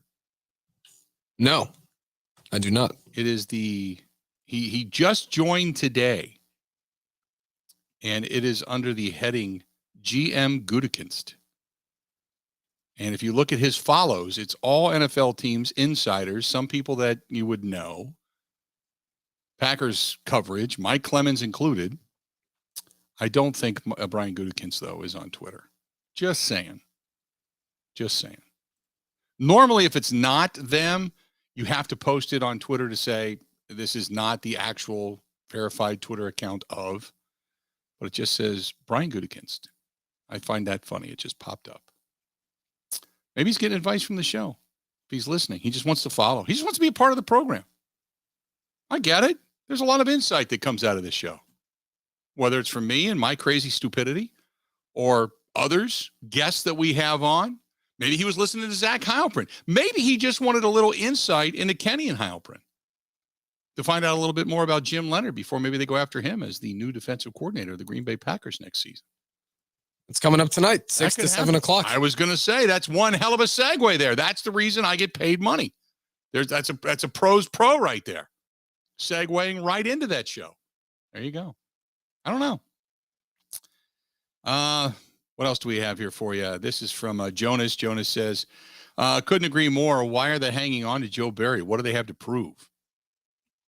It's kind of like the unwritten rules of baseball, unless things are just unbelievably, horrifically bad. You've lost players. You've lost the team. Guys aren't listening. They're making jokes about this guy. Otherwise, you just don't fire him midseason. You just ride it out, make your changes at the end of the year, do it in a dignified fashion, and then call it a day after that. I mean, let's be honest at this point. I agree with, if you let him go, nobody's going to cry a tear for Joe Barry. I'll tell you that. However, if you keep him, you're still telling guys, believe in that philosophy. You're going to get better. You're going to do it. Here it is. Here it is. So I don't know. I don't know why you do it, but they do it. There you go. 877-867-1670. 877-867-1670. If you want to find us, please feel free. What do we got coming up tomorrow on the show, by the way? Anything in particular? Tom Oates. Oatsy. Mark Schofield. Oatsy's going to join. Well, Schofield, awesome, from SB Nation. Good to talk to him. We'll talk NFL with him. But Oatsy's going to join us. We'll talk a little bit of Packers, a lot of Badgers, get his thoughts. I did hear Oatsy the other day, though, say, when it comes to a lot of people saying, blowing up the program and changing their ways and all that kind of stuff. And I agree with Oates. You're not blowing it up. All you're doing is pushing your chips to the middle of the table to say, we're going to start doing things to a different level. It's not blowing it up. It's accentuating and taking it to the next level for what it is you're doing with the coach that you hired. Or at least that's the perspective. So we'll talk to Tom Oates about that coming up tomorrow on the program. Don't forget tomorrow night. Tomorrow night, it's the Bill Michaels Huddle. We are back at it. Kelly's Bleachers on Blue Mountain Road. Come on out and say hello right up the street from American Family Field. Come on out tomorrow night, 6 to 8. Going to be a good one. Don't forget as well, Sunday. We are going to be live from the Sheraton Hotel, the Riverwalk at the Shy Bar in Chicago for the postgame show. Oh, boy. Can't wait for that. Always love heading down there. I think Saturday night might head over to the Christmas Kringle place, walk around a little bit, get a little holiday cheer. By the way, the Bears, Darnell Mooney and Eddie Jackson, the wide receiver and the safety, they have gone on the IR. Their seasons are over. Another little Christmas gift for the Green Bay Packers to maybe try, if they can, get a win. How are we looking? Time for us to go.